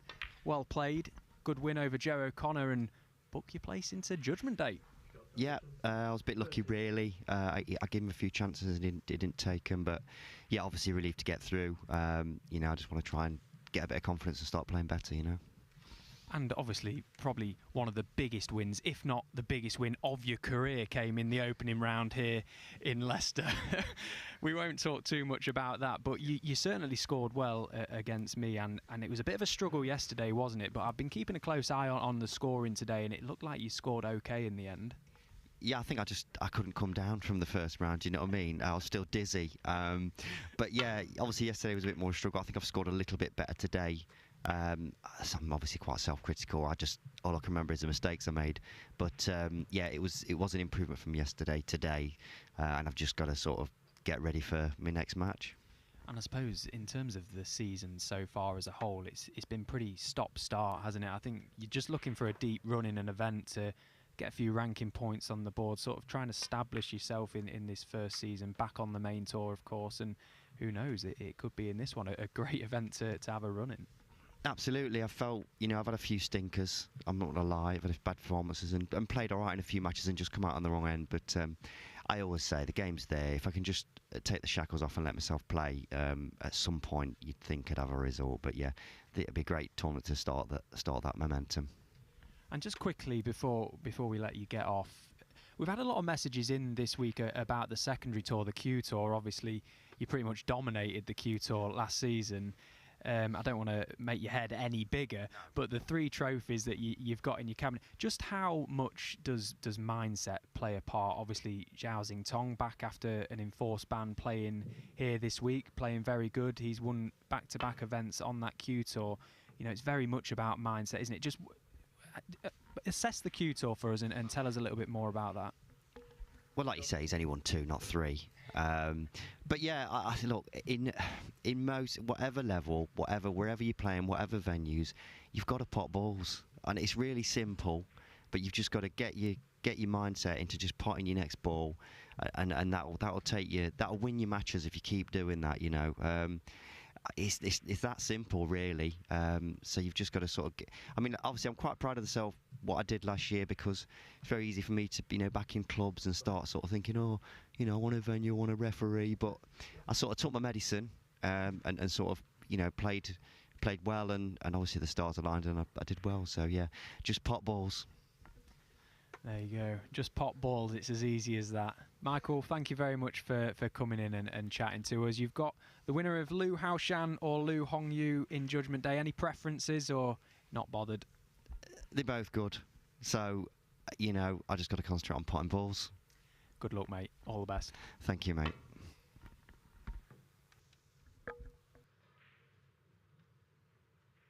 Wow, the miss. Scott Donaldson, 4. People.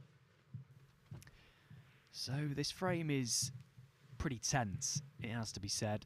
There's been a number of twists and turns. We're still locked at 3 apiece. It feels like this game has gone on for an absolute age, but it's no less important, these frames, as we edge closer to the winning line. Scott Donaldson had Bayu Liu in a snooker there. Great to hear from Michael, actually. He is playing some good stuff, and he's right in what he says.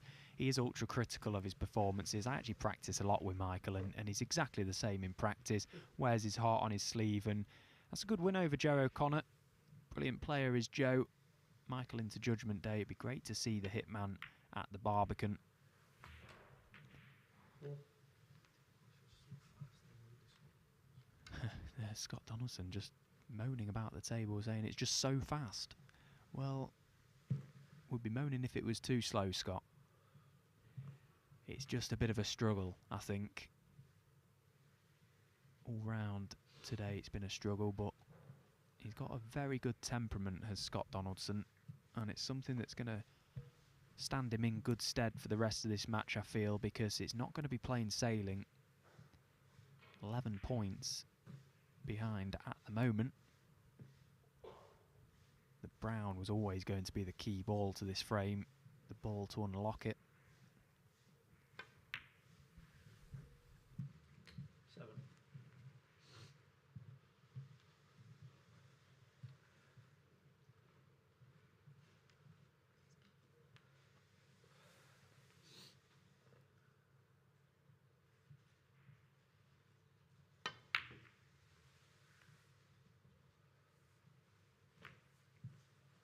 Scott Donaldson, 7.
Now, where's this brown going to finish? It looked dangerously close to going over this corner pocket. And that is a big misjudgment from the women's world champion, Bai Lu. Rule number 1 in that situation, get the object ball safe, and she's mishit that one. So the hard work, really, in terms of the brown has been done for Scott. He's just got to knock it in, and he has done. So Scott Donaldson, possible reprieve in this frame, although probably has just landed in the worst spot possible on this blue. If you're going to land short, you'd rather land very short, so at least you've got an angle to come up and down the table. 4 points, the difference. He needs blue, pink and black. And I'm not sure how he can get on this pink to get back for the black, so is there going to be another twist to this tale just yet? No.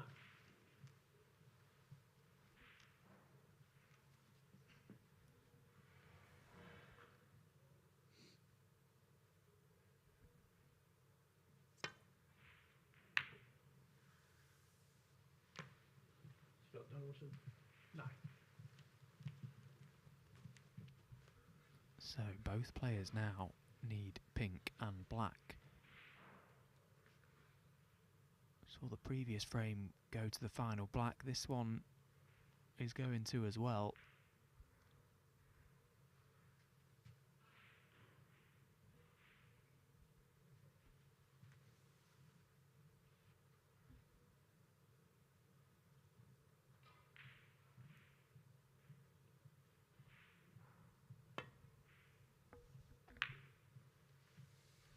Where's this pink going?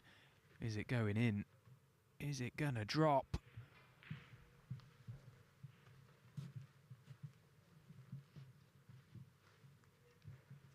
Disaster anywhere but there. So the pink takes Scott 7 points in front. He's gonna come round the houses to get on this black. Oh well. Dear me, his heart would have been in his mouth as he saw that cue ball come off that baulk cushion. How do you like these then, Scott?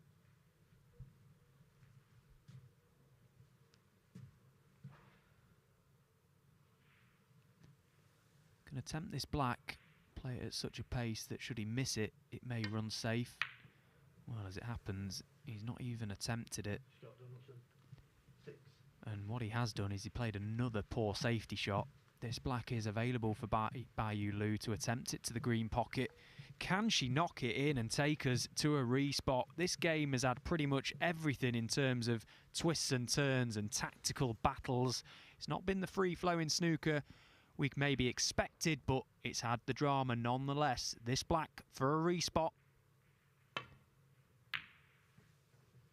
Oh, not to be so. Scott Donaldson breathes again.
You just cannot beat black ball drama at the snooker. And I'll say it again, I'm praying for plenty of black ball finishes tomorrow and Thursday on Judgment Day. There's nothing quite like it.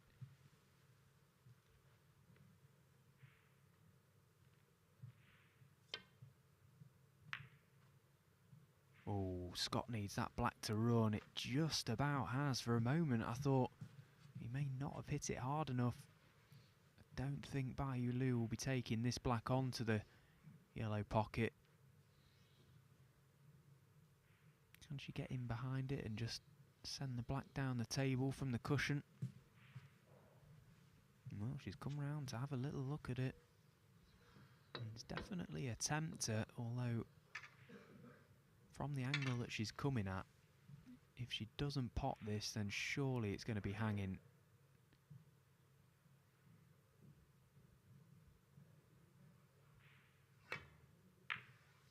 Yeah, it just, for me, that just wasn't the right shot to play. Okay, she was trying to force a respot, but just from the angle she was coming at, the pace that you have to play it to even allow for the pocket to accept it, that was pretty high tariff for the women's world champion.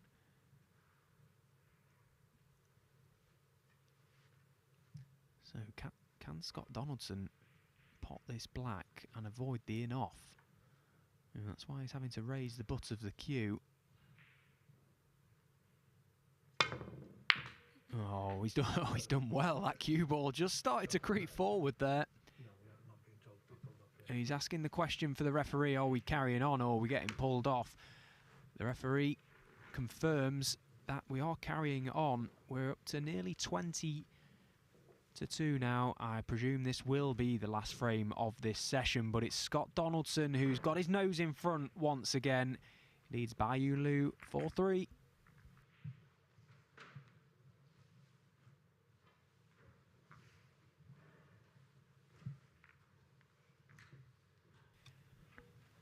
So the World Snooker Tour does not stop here. We go from here straight to York for the main event of the UK Championship. We've got the shootout coming up.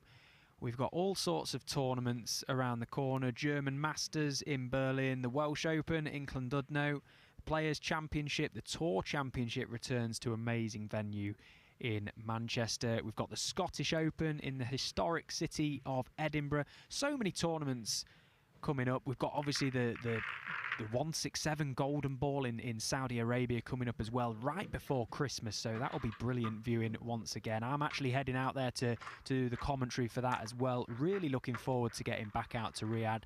The top 10 players in the world with 2 wild cards as well, so make sure you stay with us throughout the rest of the season.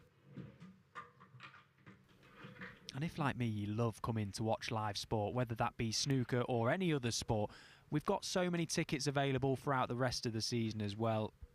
These events are so good to come to. Great value here at the qualifiers, but the main venues as well. Tickets available at wst.tv. Get yourself down because the live snooker is brilliant. When you're watching some of the best players in the world in action, you have to see it to believe it at times, just how good these players are. So come and enjoy a day out at the snooker.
So, shot for Scott to get into the reds here.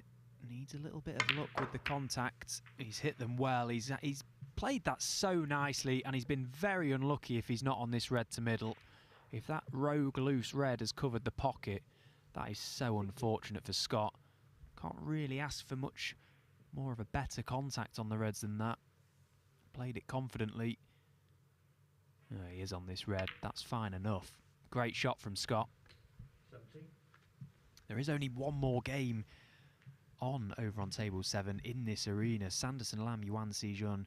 The Panda 5-4 to the good over Yuan, although Yuan is actually in the next frame, looking to take it level to 5 each, and I can assure you that will be getting pulled off as well after that frame. Locked at 5 apiece. I can't see how they'll let that one continue, because it 23. would possibly run into the next session, which is what the guys don't want to happen. So possibly a decider coming up over on table 7. This one is by no means any closer to realising who's actually going to come through. Scott Donaldson, obviously with his nose in front now. Bai Lu, though, will have something to say about it.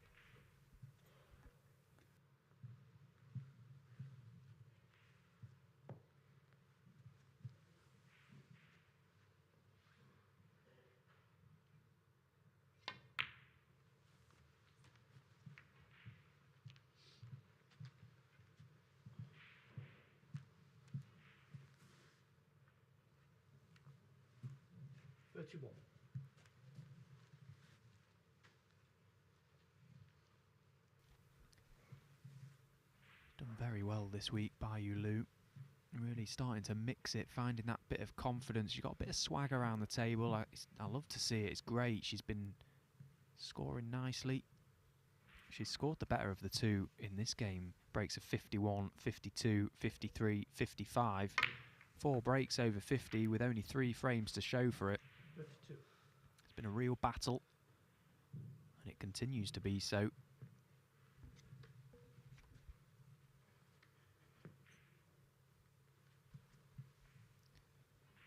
By no means a straightforward pot this for Scott either. Can he guide this pink in across the table? The answer is no. Scott Donaldson. So pretty much following the trend of this whole match, a player getting in, scoring a few and breaking down. Not an easy shot that, but he shouldn't have been there in the first place. It was the previous shot, the mistake was made. Didn't get the intended cannon to the pack of reds to land nice. Possibly even tried to avoid the cannon. The fact he got it sent the cue ball over to that side of the table.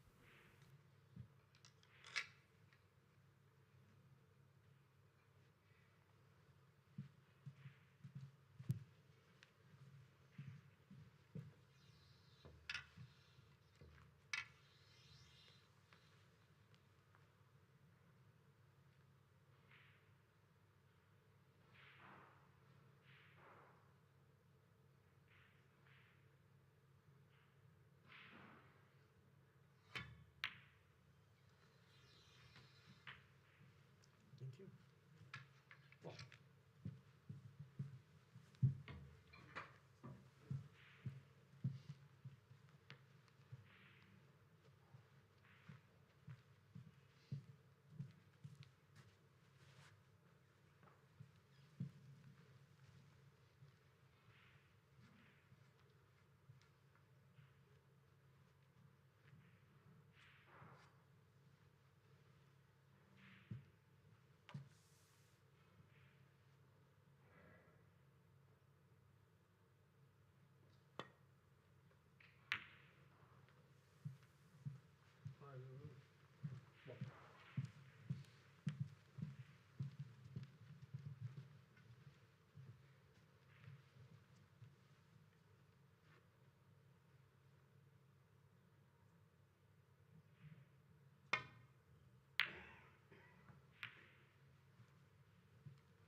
Again, good opening red from Bayou Lu, although it's only going to amount to another single point.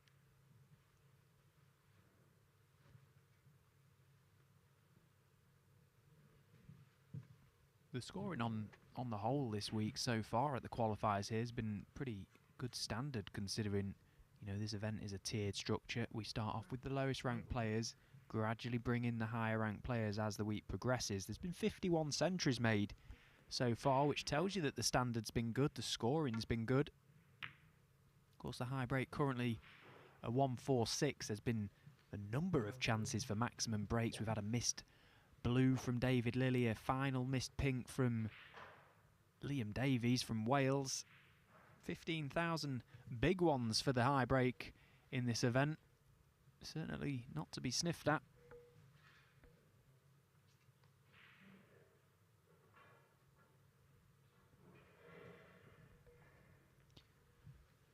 You think that these guys are all competing to get through to the Barbican in York. If you do qualify, you're on a guaranteed £10,000. If you make a maximum break, you're on more than that for one frame of snooker. Easy as that.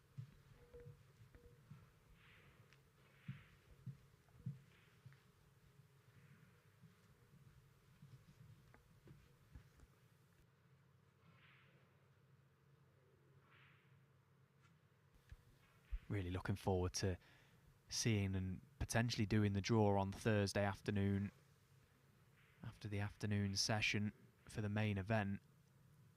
Me and Rob Walker, we pulled the balls out of the hat last year in the studio, and we was having a bit of a giggle about the fact of some of the potential draws that could come out, and some of them actually did come out. It was incredible, really, how it all panned out. Who will play who this event? Top 16 all seeded through. 16 qualifiers coming through this qualification to take on the top 16 in the world. Who is going to draw who? There's a number of players that I'm sure the top 16 would want to avoid should they come through the qualifiers.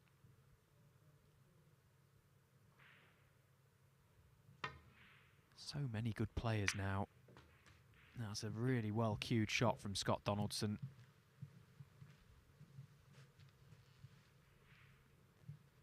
Played it nicely.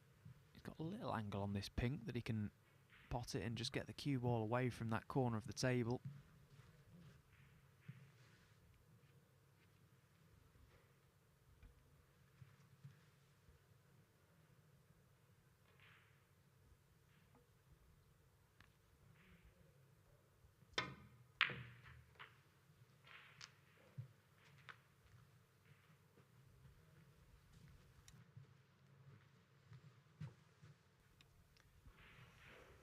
Can say that Yuan Si-jun is currently on a break of 117, so a possible total clearance available for him over on table 7. That break, that contribution of a potential 135 is enough to take that match to a deciding frame against Sanderson Lamb.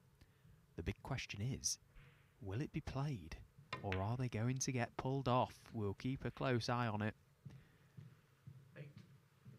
Heartbreak if you get pulled off, because it's an absolute shocker coming back late at night. You don't know what time you're going to get back on. You're just waiting around the venue all day, having a practice, keeping an eye on results.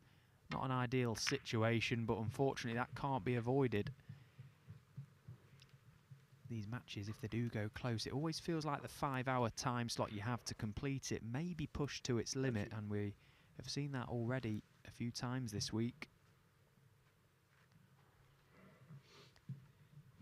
We saw yesterday Scotland's Chris Totten and China's Tian Pengfei. They were pulled off at 5 each, came back really late last night. Chris Totten, sorry, coming through that match in the end. 6-5, brilliant win for him, books his place into Judgment Day. Sorry. Scott Donaldson, 13. Sorry, mate.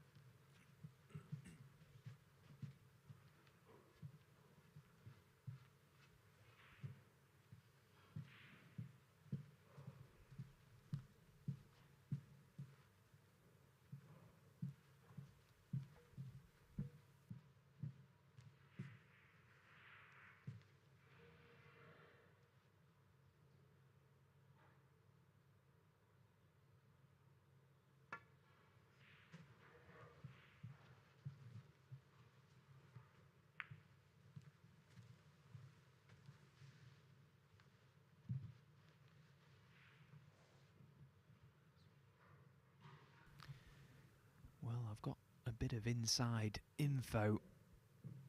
My best pal Oliver Lines, taking on Neil Robertson this evening, is actually in the arena watching Sanderson Lamb, and he has just confirmed via text message that they are going to play that deciding frame over on table 7, and that's a great decision in my opinion.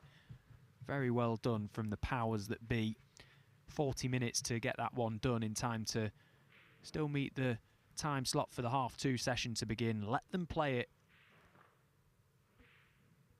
That's on one of the back tables. That match is not streamed, so if anything, just hold back the next game if it does run over, but 40 minutes should be enough to get that one concluded. It's been nip and tuck over there, and it's gone the distance, a deciding frame for a place in Judgment Day. Sanderson Lamb as well has played some really good stuff over the past couple of seasons. He's got himself cemented in the top 64, but he is on that cusp, that little cut-off that you want to stay away from as a player, so these are valuable ranking points for him. Of course, Yuan Si-jun coming in as the seeded player, having to win that match to get his points. A one-frame shootout to decide it. Scott Donaldson is just looking to put the finishing touches to this frame.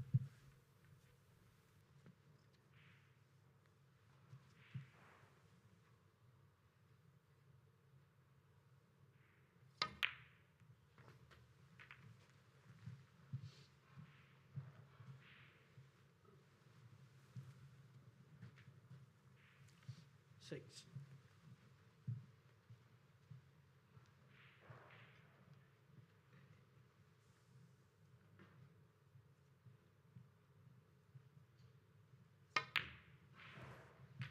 Seven.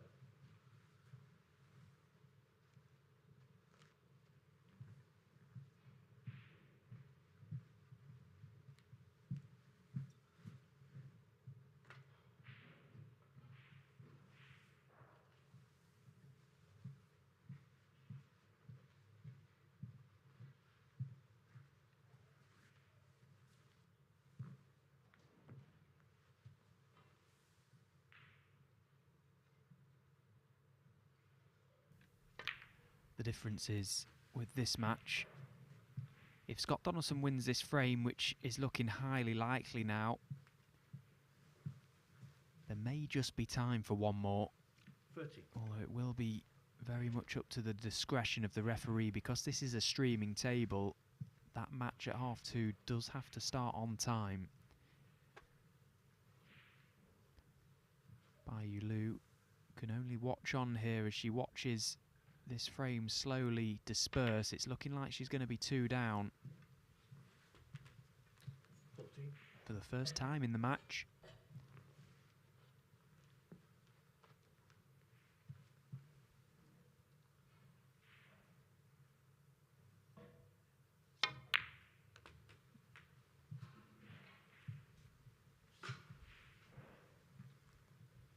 Not really all that convinced that Scott has 90. raised his level here. He's just sort of chipping away at the scraps that he's been left. He's doing what's needed to be done. 20. Bai Lu has knocked in a couple of good opening reds, but failed to make anything from them.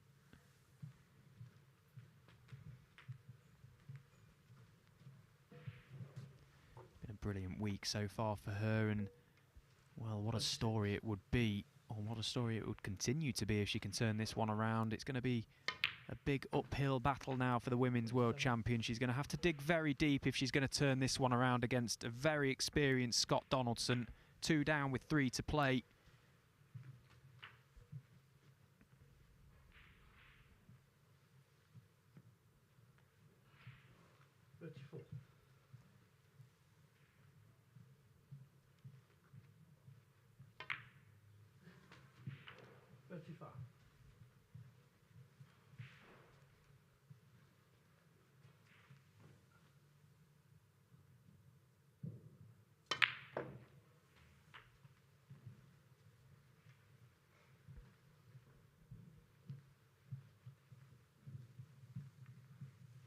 Forty-two.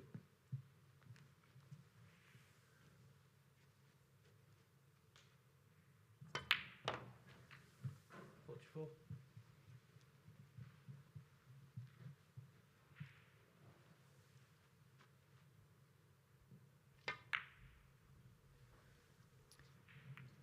Donaldson, 44. Well, a break of 44 more than good enough to take the frame. Now, is the referee going to get the balls out? He is. So we are looking like we're going to have one more frame here. If Scott Donaldson wins this final frame, of course, he wins the match. If Bayou Lu wins it, it takes us to a late night finish because they will not be playing another frame. Referee having a little giggle with members of the crowd. We are going on. We are continuing on. We're ploughing on. We're all troopers here at the Morningside. I mean, the Mattioli Arena here in Leicester. It's the Victorian Plumbing UK Championship qualifiers. Scott Donaldson leading Bayou Lu 5-3. We're going to have one more frame in this session. Stay with us.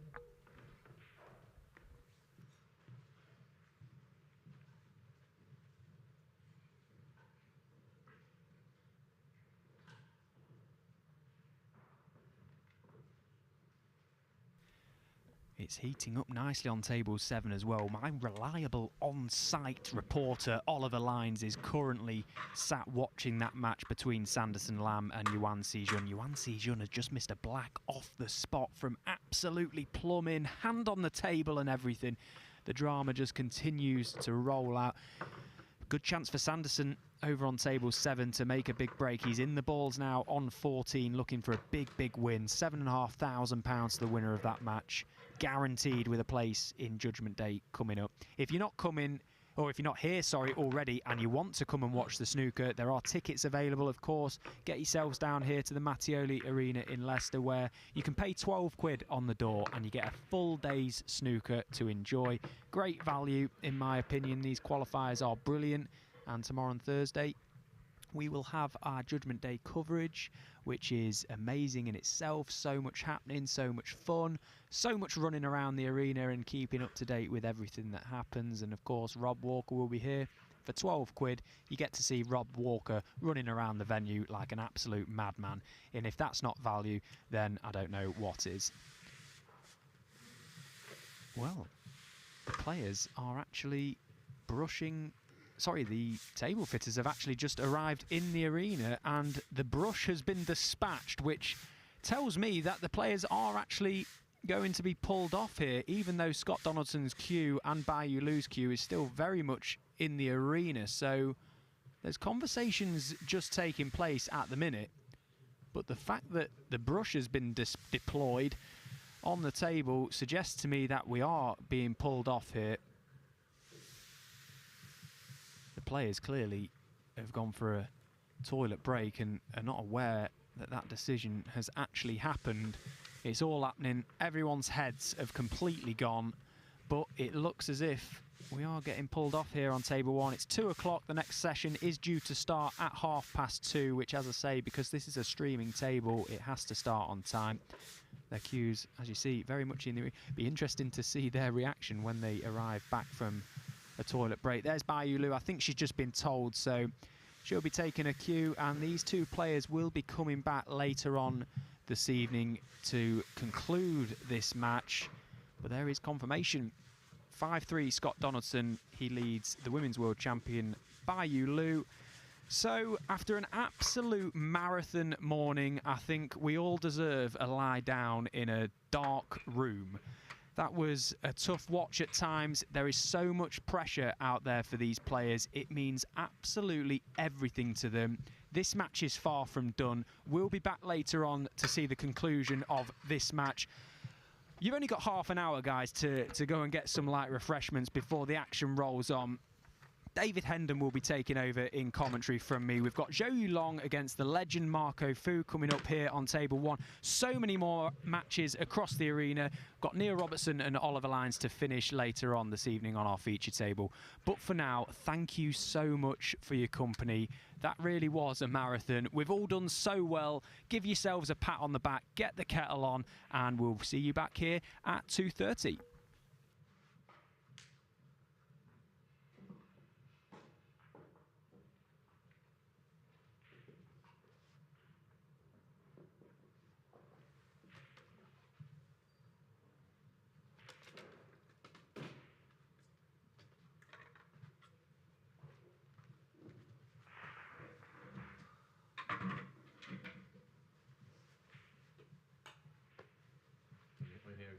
Yeah.